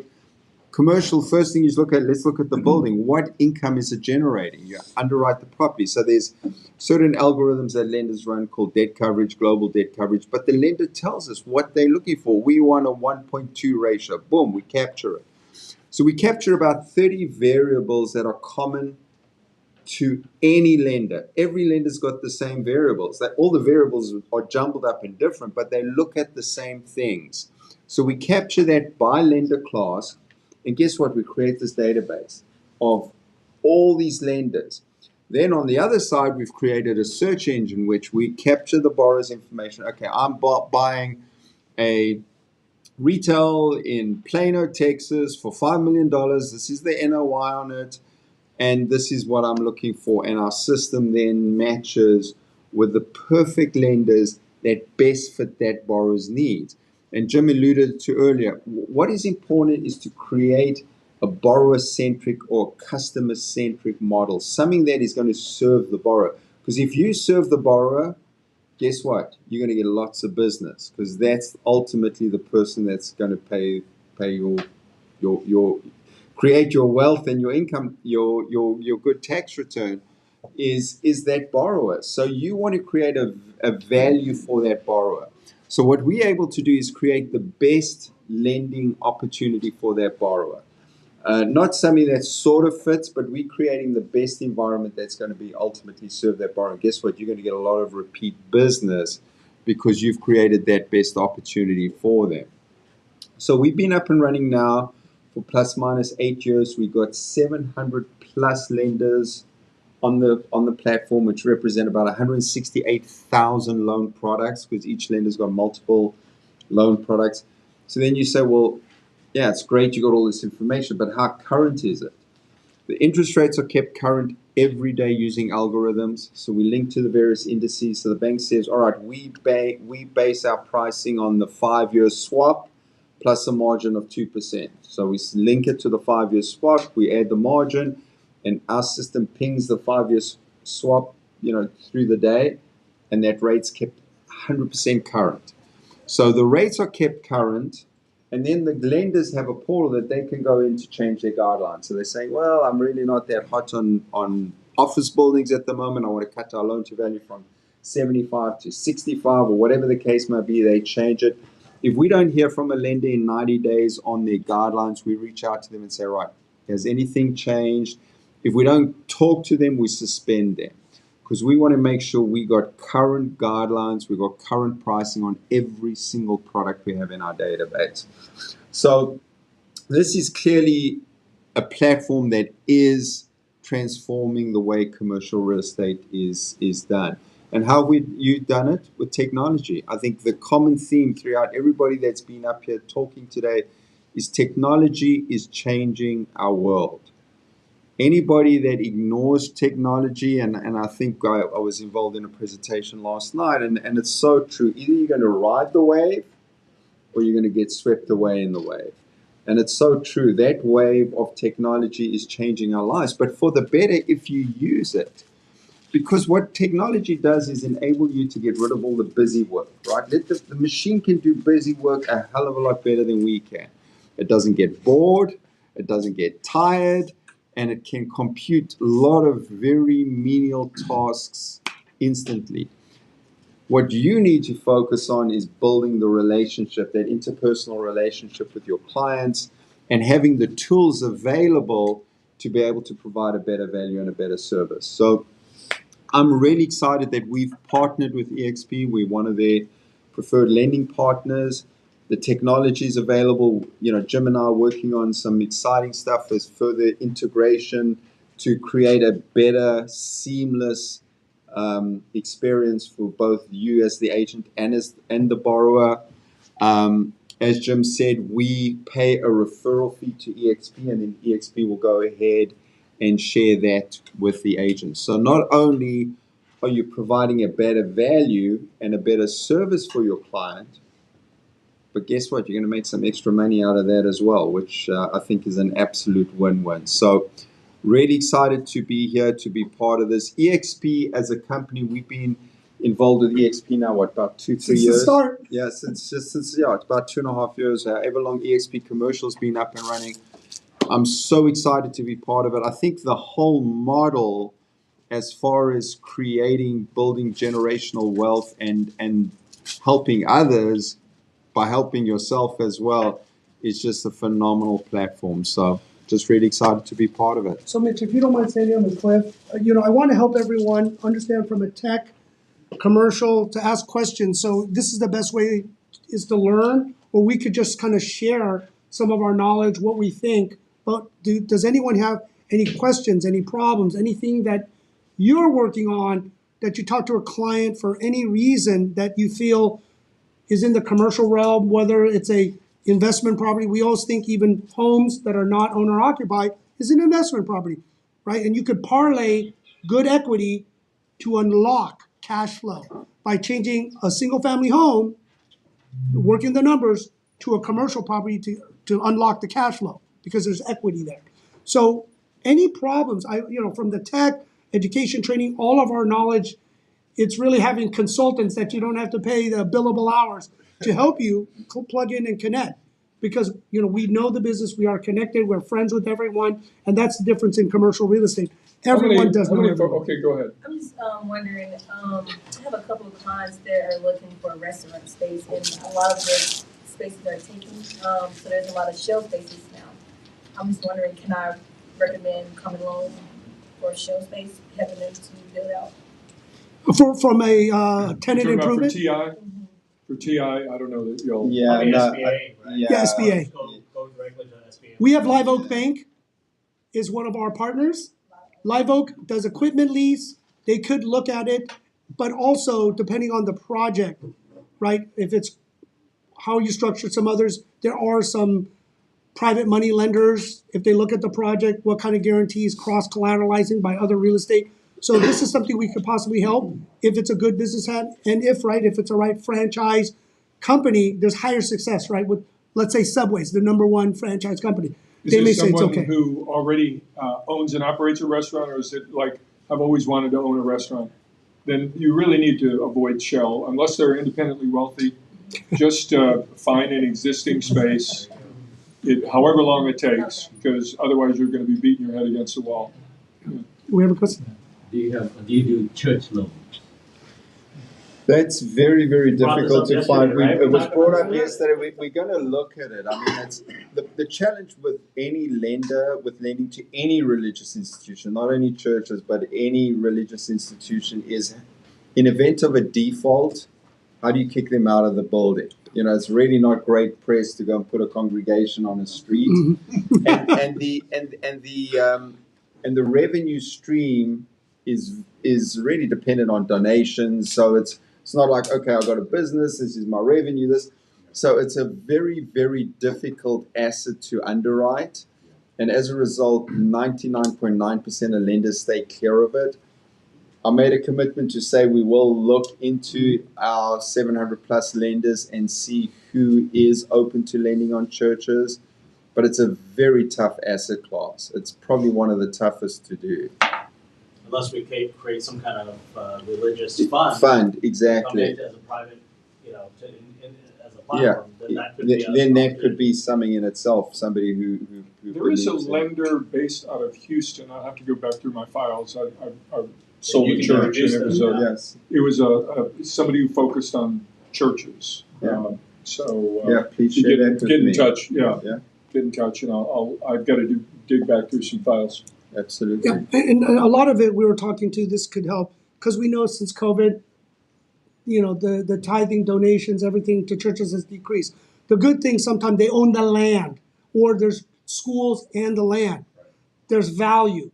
Sometimes the land value, and I was helping the city of San Gabriel, my friend was the president of the student board. They want to do a sale leaseback, right, or a master lease on the land to monetize, right, because the land is valuable, high dense area, but they knew they still wanted it, right? So there are ways we could look at it. If the land is valuable, somebody brings it in, still keeps the religious institution using it as their hall to rent out, building vertical on housing and other, but this is more complicated. We always call it readaptive use, repositioning assets.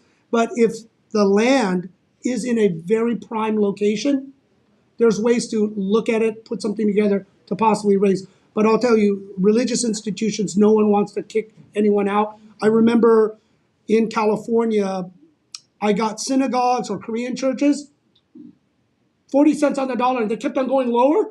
And I'm like, what are we going to do with it? The minute we do it, we can't do business in California or Southern California, right? Because that's the challenge. Exactly. It's a PR nightmare. So yeah, one more question. Two more questions. You cover all 50 states? Yes. Okay, good. And then the second question is, how much referral are you paying? Is it public? So we do 15% currently to eXp agents. We are trying to put a capital stack. I'm talking to Mitch later about working bigger, because the problem now, it's not the debt. The debt, if you have enough equity, sure, but you're going to pay a higher interest. It's the bridge or LP money, limited partner, to help everyone, because your cash flow doesn't cover the debt service, right? Like residential, you got to cover a certain amount on the property. We need to help you with the LP money, limited partner money, or the mezz equity to put it in that you're not servicing the debt, to kick the can down the road. So hopefully we have this higher debt to come down, right? To lower it maybe 25, 50 basis point next year, we hope, right? So you could refinance. But those are the issues, and finding deals that If they're distressed, we can help. What's the likelihood of getting a commercial loan on a vacant school? Yeah, I mean, it's once again, that's pretty much going to be tough. It depends what it's going to be used for. I mean, if there's something, if there's a sorry. All right, so if you have a plan, I mean, if there's a pro forma laid out that you've got a pro forma financial model for this assisted living, you've sort of budgeted out your rehab, your best opportunity then is a bridge rehab loan, which once again, they are available if it's a very strong deal. The other thing in those instances, they are going to look for a strong sponsor. They're going to say, all right, is the person behind this plan, all right, the plan looks great, the pro forma numbers look good, they're in line with what the marketplace is out there. So yeah, assisted livings within this area are generating X amount of revenue. This looks in line, the expenses look in line, everything looks great. The rehab plan looks in line with what it would cost to rehab. So they're going to underwrite, does this make sense? But then in addition to that, who's behind this? Have they done this before? Have they run a lot of assisted livings? Is this your first time shot? It's going to be harder. But if it's somebody that's got a string of assisted livings that is a track record of success, it would make it a lot easier. So those are all variables that are going to be taken into account. And then obviously if the sponsor behind it has a really high net worth, then that's the added thing because they'd ask for a personal guarantee.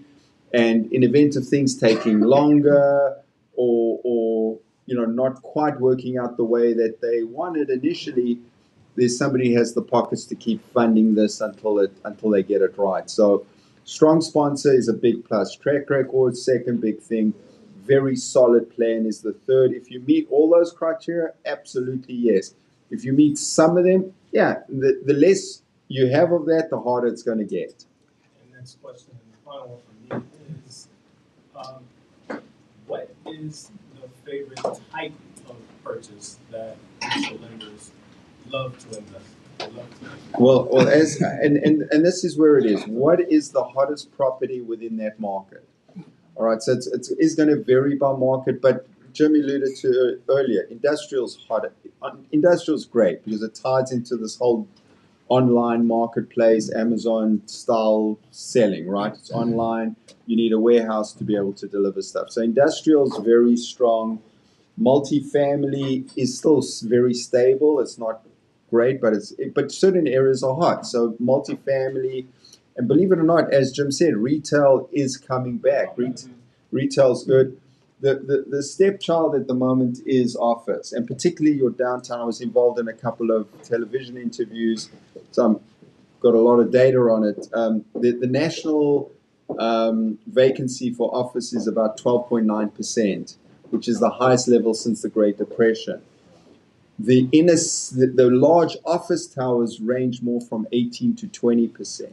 So it's really high, and there's a lot that's coming on stream. I think it was like something like 50 million square feet or something. Brookphone, some of these largest office holders of REITs walking away from the building. Yeah, San Francisco, And there's LA. a number in downtown Dallas. I think there may be at least 4 different high rises that were built in the 80s or earlier that are in the process of converting to mixed use, where they're going to have retail on the lower floors, hotel, office and hotel, or multifamily. So that's a adaptive reuse.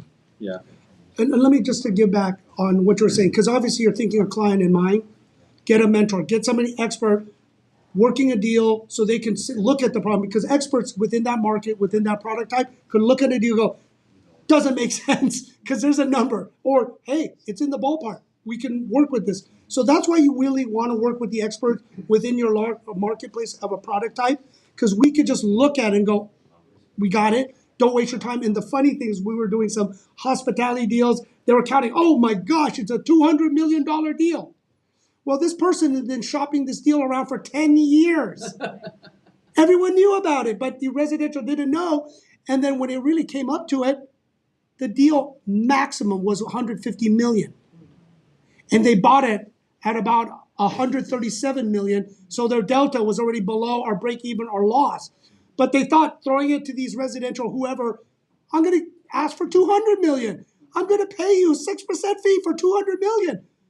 How are you going to get that number, right? So that's why you do, right, One of need the to get to best the experts. pieces of advice you can get from somebody who's experienced, and we do have a lot of really experienced people, and this is something that I do for a lot of agents that I train and mentor, is qualifying the deal, kind of evaluating it, and a lot of times it's that deal's never going to make, it's never going to happen, and so there's a way to exit from that. And a nice way to exit is to give your client or potential client advice and saying it's not going to work for this reason, and this reason.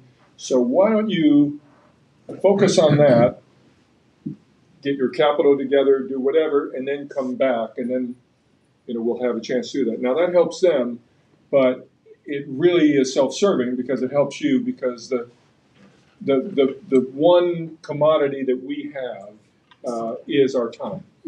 And you spend a lot of time working on a deal that has a very low probability or a zero probability that it's ever going to close. Unfortunately, I've seen agents fail because of that. They spend too much time on deals that were never ever going to close, and you need to. That's where advice about experienced or a mentor, somebody just experienced in that area, assisted living, let's say. I know some folks who have a lot of experience in that area, and one conversation with them can either set you off in the right direction or say, you need to move on. Just to piggyback on the referral query, so we network with a lot of other investors that I might not be doing the deal with, so it doesn't fall under eXp. Do you also honor referrals? Yeah, I mean, I think the key is it would probably need to flow through eXp. But yeah, absolutely. Great, thank you. Yes. I have a question about your corporate services, because I feel like that could be a big trajectory moving forward. So I'm gonna throw you all a scenario, and I'm curious how you would handle it. Okay. So like Harbor Freight Tools, they're a tool manufacturer. Since 2020, they've added 300 stores. Over the next 5 years, they plan to add 400 more stores. Say I was to get them to say, we're going to work with eXp Commercial on our expansion. How would that work? So can I just go ahead? So as we're adding a capital corporate services part, we have some advisors that ran corporate services for CBRE. Fred Schmidt, that used to be past president of Coldwell Banker Commercial. We have the experts that can do this to help you go into those meetings, those corporate service meetings, to win the deal, to bring it over. And I know, Cliff, we're starting to do that educational certification. Yeah, and corporate services is it's a different animal in that you're typically not just offering real estate services, but you're offering additional services. So it's not just transactional. So for instance, I was on a very large corporate services deal 20 years ago, and we not only did we do the transactions, we also did architectural plans. We had construction management, relocation management. It depends on what they're. Oh, and we also did lease administration. So we had 1,200 leases that we managed for these folks. We had we abstracted all the leases. We uploaded it. It was a very early system, by the way, very advanced for its time. So all of those services came with it, and that's what they're looking for. And what they're looking for is from the corporate, let's say they're looking to open 500 locations. What they are looking for is somebody to handle all the real estate plus these ancillary services for free.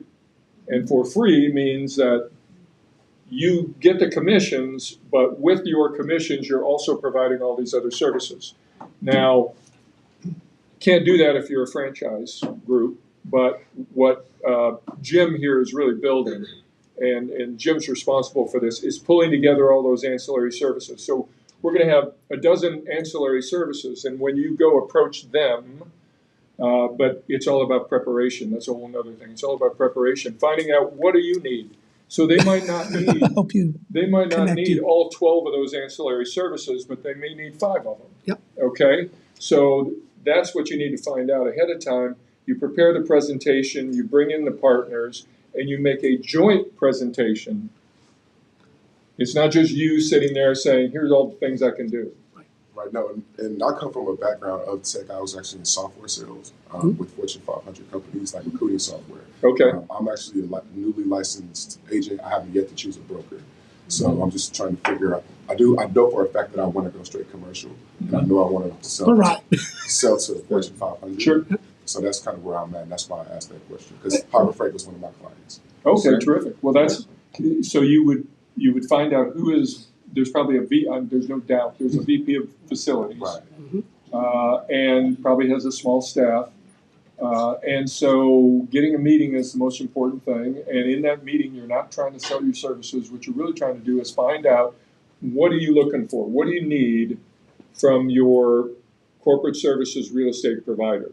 And then go back, work with the team, put together a joint presentation that addresses those specific things. And that's how you win the business. So that's what I want to do. So whoever invited you, you talk to them about eXp. There you go. But for us on the corporate services, we can get this because if you have the relationship, right? But now we have the platform and the connections with those that have done corporate services, then we're publicly traded. You have the relationship. We can do it. It's a higher probability to win. By yourself or each part, harder door knocking. Who are you? I know you. This person has track record. Our company, publicly traded, corporate, not franchise, all these check a box, check a box. You could win a big account. And I am working with a very large publicly traded, those are probably publicly traded companies, because we have an exit to open up liquidity. Because when you do these, everyone wants to have a location, sell it to a REIT or DST to open a liquidity section, right? So sell, lease back, rinse and repeat, right? We don't need the asset locked up in the real estate once we build it. We want to open it up, we sell it to REITs, coupon clipping, and that's, we're building the whole vertical. So with your sponsor, hopefully, but how we can connect you with corporate services to help you win the account, because we all win. You mentioned that people are walking away from REITs. Is that? No, walking away from office buildings. Oh, okay. Yeah, not REITs. Okay. Not all REITs. Just the office building REITs. They're like, we're done. Oh, and that's why you watch Vornado. And this is a little tip on a Wall Street Finance. Look at a lot of the REITs, because not all of them, they're throwing them all out. If you look at it, the office REITs, hospitality, different REITs, it's a good way to easily indicators up, low, look at the trends, how they're working, to give you guidance of your product type, whether it's multifamily, retail, office, some specialty property, hospitality products. It's a good gauge just to understand where the market's going without trying to do a ton of research. It's a large macro, but obviously learning, like with Cliff here, in Texas or Dallas, submarkets, local markets. And that's why working with commercial agents that knows your market and product type is key, because it's not all built the same. And right here from Frisco to Plano to Dallas downtown, Fort Worth, all different, all different. If you don't know your local market, you're going to give this nonsense advice where you cross this street, it's totally different. So, right, that's why working with mentors, experts in the market is so important. But love to help you on that. Anything else? Yeah? So the ancillary services and everything, Blackstone was labeled there. Greystone. Greystone, Are they yeah. the private equity partner? No. So they just do the debt because they're the largest multifamily. So we are partnered with Greystone, Live Oak, and many other corresponding relationships. But on the capital market side, right, that puts everything together, Rosewood Capital and Northmark. So two biggies we're working with and figuring out as they're looking at it, how do you get paid by just saying, somebody has this office building or a project or ground up construction. Can you look at it and give me a quote? And depending on what services they bring, you may get 5 or 10% or some amount of what we can get because we're getting a better deal. So you could solve their problem, which is really what your clients need. And some of them, I was telling Clifford on this, that 150 million, it's like a $2 million number. 5% of that is not too bad. No. And just saying, talk about, because we have a relationship on a capital. So as an agent that represents a buyer who is going to need some equity in the capital stack, can they facilitate introductions to them with the fee help agreement, with the LP right? stack? Because you don't want to just let everyone's LP. That's the secret, right? Where you use broker dealers, you're getting, let's say, the normal cost 10%, right, for broker dealers. Very expensive, right? No one's going to give you their LP database. They're going to say, let's look at the project, sign a fee agreement, and if they consummate, right, because no one's going to give you LP money. Everyone's looking for LP money around the world. Yeah. So very sophisticated question. I like that. But no one's going to give you. It's really giving you your clients list and where the money lists. No one's going to give you that because that's their secret sauce. That's how they make a living. You will sign a fee agreement if you want to engage them, if you feel confident with some of these big groups, and we will reduce it because of what we were saying, economies of scale, bringing down the cost, adding more to you, solve your client's problem, but making some pretty good fee. Yep. It should never be any worse by using our company. Good, thank you. Well, I want to talk about one more thing is, we have, no, you can, okay. Well, put it in LinkedIn. So, Yep. so again, follow on LinkedIn, whether you're eXp or not, to learn about it. And if you are, push stuff out because it will help you get clients. I've heard every year, if you actually just post, comment, you probably can get 1 or 2 over the year in your rev share, and you'll probably get 1 or 2 clients requesting, whether it's a deal or not. They're just going to reach out and say, I didn't know, or I'm interested. And then you do a 3-way with us and our team, with Clifford, myself, somebody, our team, Daniel, anyone else, and we'll close for you. So thank you. Thank you, Jim.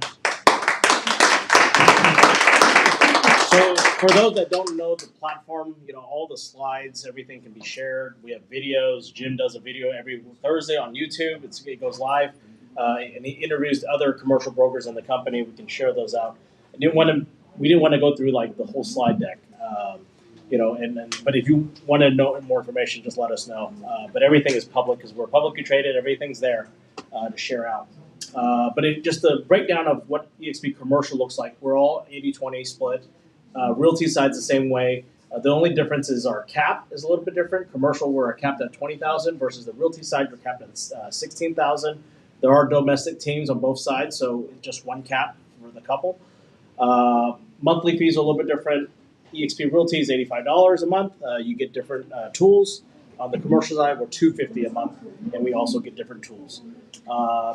Resi-commercial agents, right, on the realty side. Well, because you're teamed up with us, a lot of those things can be shared within our groups in our network, right? So that's the benefit of finding a group that has that commercial side with you, or if you don't have one, find that commercial broker where you guys can share tools and services, things like that. So that's really what I like about the platform is it allows that cross pollination of the different tools, because I don't have MLS, I have to talk to my residential team that handles that.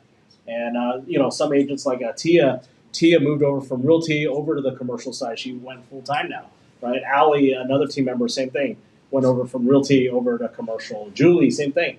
Realty was doing resi-commercial, decided hey, you know what? I'm going to build my residential team and handle residential. I'm going full time commercial. So there's options, right? And some people went from commercial, they went back to the realty side because they needed that MLS access. So that's fine. So it gives you that flexible option, how you want to build your business. I wanted to get Brent up here. So I'm going to share a quick 1-minute video that we did at shareholders. They just sent me this yesterday. Let me see. Hi, my name is Daniel Ng, and we are at the eXp Shareholder Summit here in Orlando, Florida. We just got done with the eXp commercial, social media, and leveraging technology, how to make money in this business. And it was a great panel, and I appreciate Holly, Michelle, and Paul Frank for helping out today, and it's just been awesome. Rockstar, baby, rockstar. Yeah. Networking, connecting with people, and just being on this platform for the past 2 years has been great. On the commercial side, we have a great opportunity to continue to grow both sides of the company because we provide value. If you want to learn more about commercial real estate, you can always go to my website, ingvest.com. You can go to the eXpcommercial.com website. And if you are in the eXp, hit us up on Workplace. That is where all the 80,000+ agents are able to connect with in the platform. So look forward in connecting with you. Thank you. So that was our shareholders event that we had. And that's where all the shareholders, we're publicly traded, so we all have stocks, we all have equity in the company. So Brent, last minute, decided to get a ticket and come. I did. Maybe, to explore. Tuesday or so, and flew out on Wednesday or maybe Monday. Or, Yeah. No, so bottom line is I was very, very, very impressed with eXp as an organization, as a company. I was impressed with the level of leadership at the top and the level of leadership that they allowed for their agents and brokers to assume to lead other agents and brokers. But that wasn't my main goal in going to eXp Summit. My main goal, I'm commercial, through and through, 100%, day and night. I wanted to find out, is this commercial thing legit? Or is it just like another, anyway, I won't go there. And I was very pleased to find that the commercial people in eXp commercial, especially, I don't know if I've come a long time, they've been around a whole year or two, were very solid commercial brokers with solid commercial knowledge. And so for me, I'm very encouraged to connect with those guys and build my commercial brokerage business under the eXp umbrella. So it was a successful trip for me to understand. Yeah, I appreciate it. I mean, he plugged in, he showed up, and that's the main thing with leadership. You got to show up, and it's, he explored, and, we had a team that went. Tia came as well. I want you to share a little bit about shareholders. Didn't know what to expect. I just said you need to show up. Yes. And you showed up. Yeah.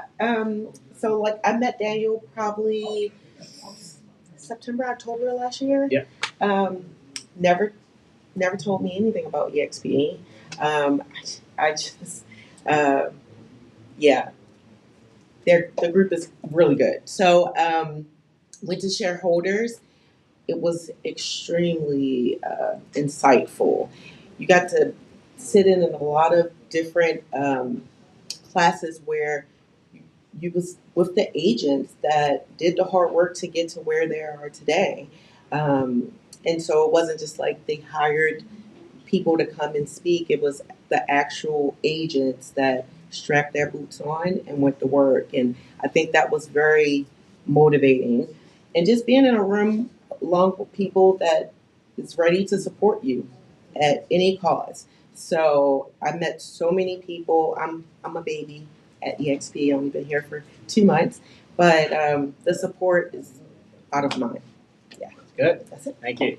So those are the two that came, and there's other people that came. We had a Airbnb that we stayed at. Brent didn't stay there. He got smart. And I need my space, but it was good. So the masterminding and just coming together, and there's a lot.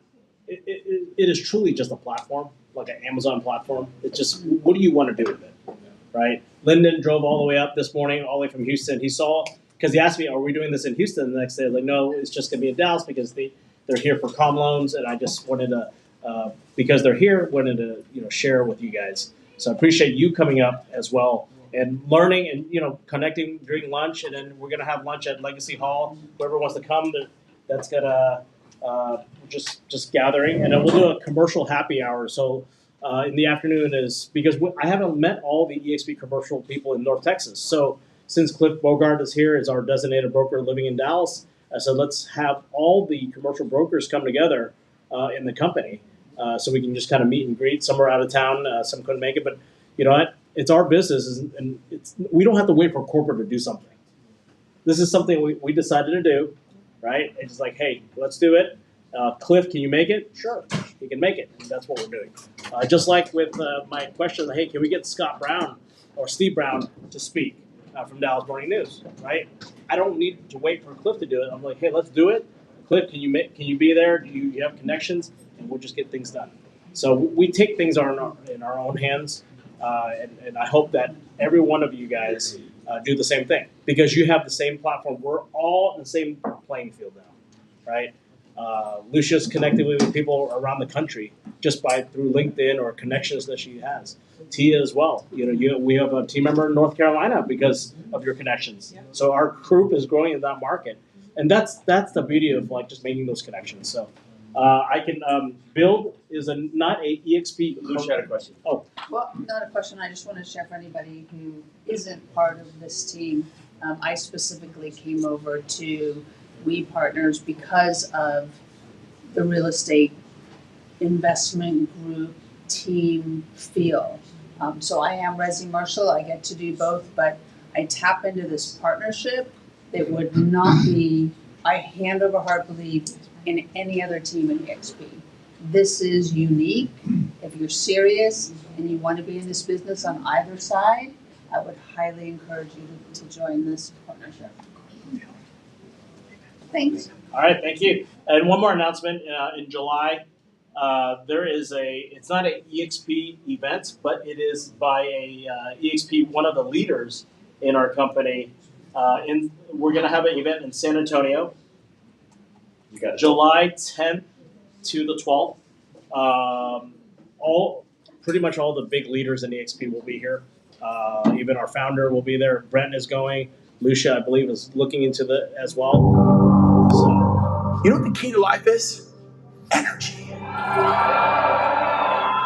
Energy is how you get people to start home with you. Bring energy to your goals, energy to your relationships. Because here's the bottom line: you get what you tolerate. This is changing agents' lives. This is leaving a legacy for their family. I want every one of you to really feel the fact that I'm not quitting. Till every single one of you leaves something behind. The downturn creates opportunities. We have momentum. We are the largest independent real estate company in the world. In the world.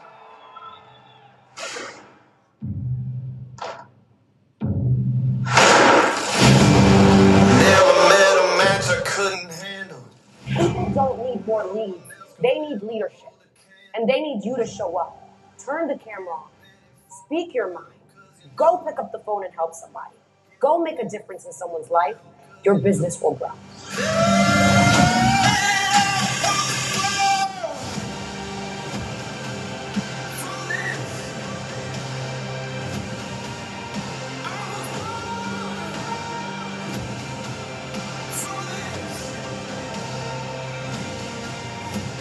Our founder, Glenn Sanford. If you're a new agent and you're willing to do what it takes, you will be successful. For me, leaving something behind when I'm gone was what I was looking for. I'm a beast! Let's go! Take massive action!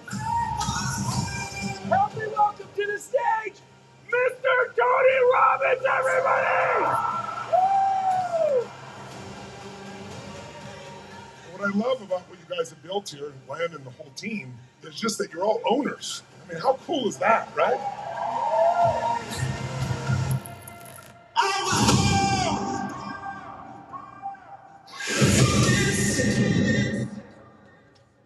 So that was last year at Build, and it's not an EXP corporate event, but it's bigger than an EXP corporate because one of our leaders decided, like, hey, let's get other leaders together. Let's create a massive event together to help other people build.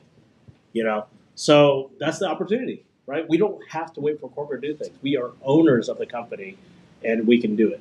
So together, as you know, we continue to grow. If you're, like I said, if some people are in different organizations, continue to grow. You got great leader partners. Make sure you plug into them, right? And a lot of them, you know, you just know me, but it's beyond me. You got Tom, you got James that are our leader partners, Gene Frederick, Tracy Gagnon, right? Scott Lewis, you know, Scott's in Puerto Rico. I'm going to get on a call with him later this afternoon, right? That is your leadership, you know. But yes, please go to Build 23. You know, show up, right? You're going to have. Well, last year was almost 4,000. Yeah, about 4,000. Yeah, 4,000 people, right? This is the flyer. I've got a few for you. Once you register, you can actually bring 2 guests for half price. So, right? Okay. So if you're serious about building a team and also connecting with a lot of other leaders, what they're doing, when I went 2021, that's where actually I shifted my mindset. of like, oh, I really can do it. Because if Tom can, at that time it was 800 agents, in his organization, I was like, there's no way we couldn't do it as a group, right? Yeah. And then I learned, and I just R&D, rip off and duplicate, right? Because everyone has great ideas. How can you make that your own and create something? So that's all I have to say. We're ready 12:30. We're gonna head to Legacy Hall. If you want to connect, please come with us, and grab your food, and let's just sit down and have a conversation. And then the happy hour will start at 3 to 5 for the commercial brokers. Yeah, over there as well. We'll just make it easy. I didn't want to think too much, so I appreciate everyone's time. Yes. Huh? In the van? I could if we wanted to. Okay.